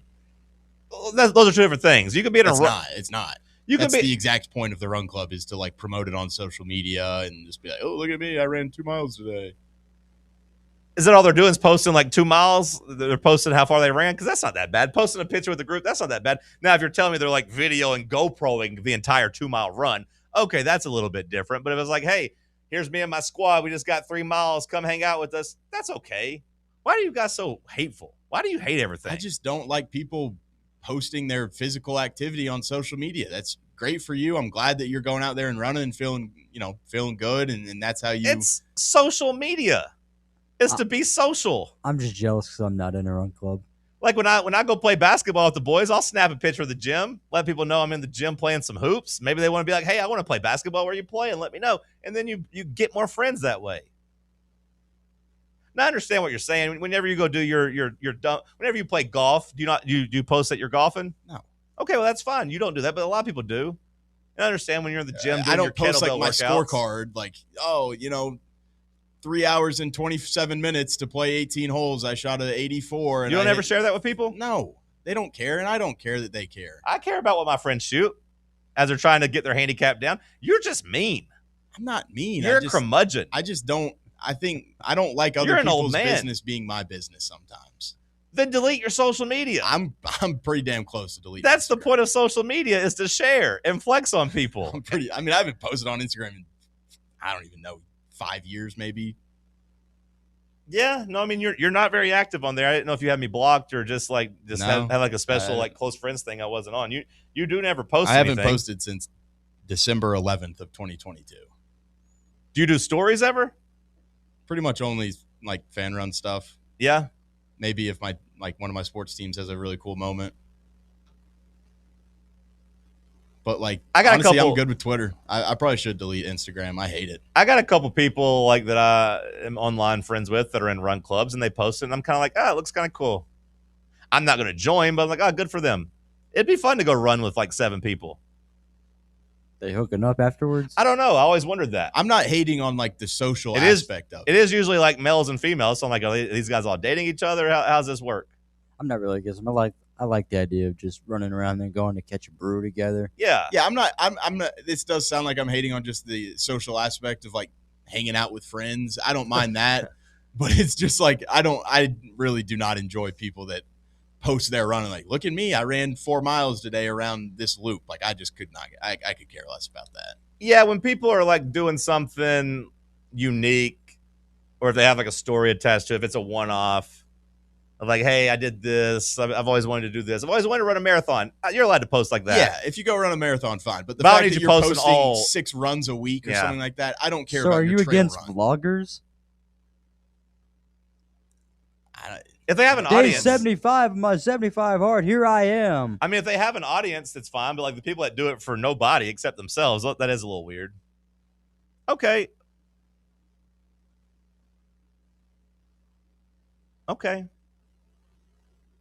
I understand. Maybe you're right. Maybe I should just delete Instagram because I don't really use it. Or just scroll past the things you don't like and don't get upset. Like, I don't know. When I see the guy at Run Club, I'll zoom in. I'm like, oh, okay, good for them. I look at the girls and the guys and be like, who's with who? What's happening here? I zoom in. I see what they're talking about. See who's dating. Whatever. Last call on the other side. Stick with us. Big Orange Country's home for sports. This is Fan Run Radio.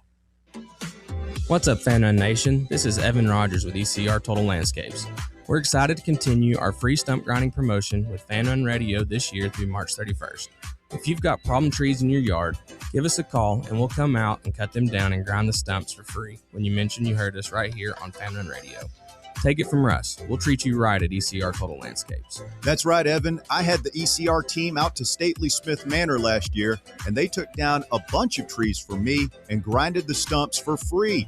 Now I don't have to worry about those trees falling on my house, and my yard looks much better. Do what I did. Call ECR Total Landscapes. Thanks, Russ. Call us today and we'll come out and give you a free estimate. Our number is 865-384-2012. And our website is ecrtotallandscapes.com.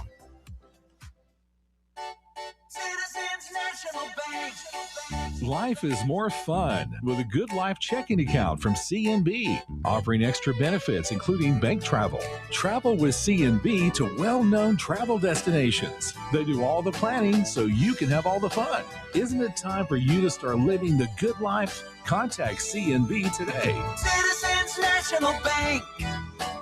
Banking never felt so good. Member FDIC. Hey Knoxville, Surfside iced tea and vodka made with real brewed tea is only 100 calories, 2 grams of sugar with no bubbles and no troubles. That's right, zero carbonation, so it's easy to sip and enjoy. Headed to a game day or party at a friend's house?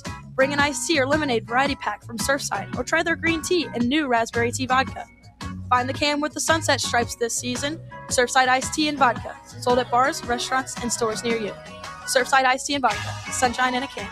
Must be 21 or older. Enjoy responsibly.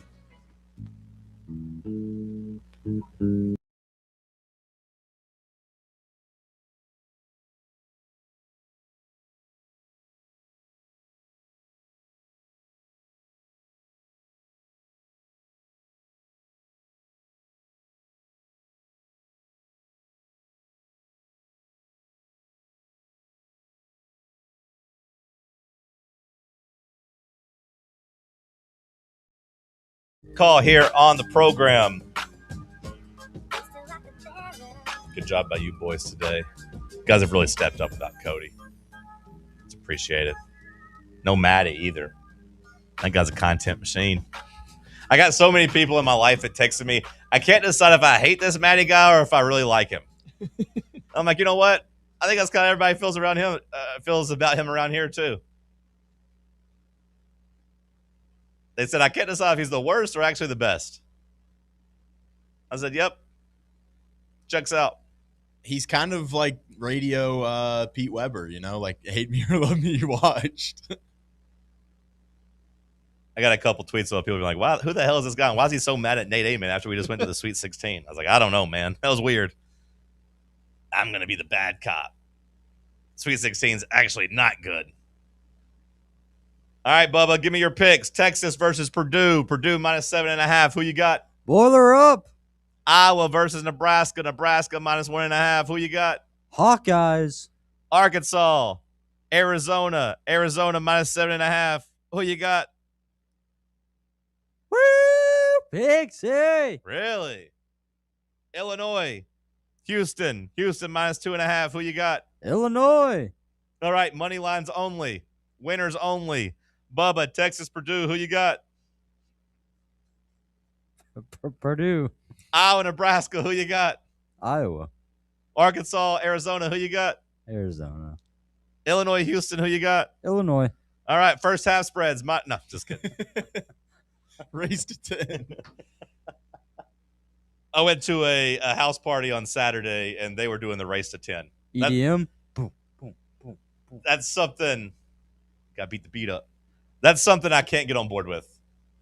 It's a very fast way to piss you off. I don't know if I just gambled too much as like when I was younger growing up, but like I'm kind of the old guy that like doesn't like going to the club anymore. Like whenever you get like 25, you're like, I don't want to go party anymore while all your friends are just figuring out they like going out, and you're just like, I'm kind of over it. That's kind of how I feel about a lot of the gambling. I've done so much of it that like now I'm kind of the play it safe guy. You just know that's like a sucker bet. Yeah, or just not something I need. Not something I need. Like in the past, like even I got buddies now, like they text me wanting, to action on like certain games. He was betting on the damn NIT. I'm like, why the hell are you betting on the NIT right now? He just needed action. He just needed something. It was on TV, so he needed to bet. I was like, that's not a way to live, brother. That's bad for you. He's like, what do you think about this game? I was like, I don't know anything about this game. I don't know what Louisiana Tech's like. No thanks. Race to 10. I was like, and it was funny because it was Duke TCU, and TCU hit a 3 and got them. They had Duke. It was tough to see. Sam, Texas, Purdue. Who do you have advancing?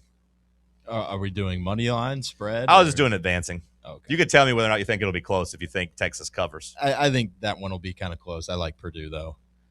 I've liked this Texas team, and that is one of the only things I got right in my bracket was them to the Sweet 16. I didn't have them over Purdue. I do know our boy Eli Hershkovich. He is all over Texas. He's riding or dying with Texas. He is riding or dying with Texas, which who Doesn't knows? he have them to the Final Four? Yeah, but he was also doing a breakdown about how like Purdue's like doesn't handle the pick and roll, and Texas is going to kill him with the pick and roll, and yada yada yada. So he's big on Texas tonight. Friends of the morning I'd like to show. know his breakdown on how Texas's defense can stop Purdue's offense. He was responding to a graph that said Texas has the second best defense in the country the last 10 games. Their defensive rating is second best in the country. So I guess he thinks that their defense is playing pretty good. I don't know. Or maybe that was the second worst defense. Either way, Purdue's was first and Texas was second. I don't know if it was the worst defenses or best defenses. But they were close next to each other. So you got Purdue winning in a close one. Yeah, I think Texas could cover that, but I like Purdue to win that. I just like Iowa. I like Ben McCollum, so I'm just going to roll with them. I do think Arkansas keeps it pretty close with Arizona. You think they win? I don't think they win, but it's hard for me to think that Acuff can't keep them in that game. And just I think the tournament experience will kind of be a factor. If Arkansas can stay out of foul trouble, I think they can hang around in that. But Arizona's just deep, man. And Arkansas's got like a 6.5-man rotation. That's why I thought they were going to lose the SEC championship. I bet on Vandy in the SEC championship because I was like, they got 6.5 guys and they've been playing all these damn games in a row. Didn't matter. Acuff better. Yep. And then Brazil would come in and hit a couple threes. I really like Houston tonight. You really like Houston tonight? Mm-hmm. Minus 2.5 or just a win? Just a win. I just think that team's hungry to keep moving. I hope you're right. If I have any hope of placing in my bracket pool, I have Houston in the championship game. But I think my goose is cooked. I just need to finish respectfully now. Good job by you today, Bubba. Star of the show. No, sir. Good job by you. Snaps for Bubba. We'll do it again tomorrow. Sweet 16 tonight. Tennessee, Iowa State tomorrow. Tony Vitello's debut. A lot to talk about. Tony Basilio will break it all down for you. Coming up next, right here on Fan Run Radio.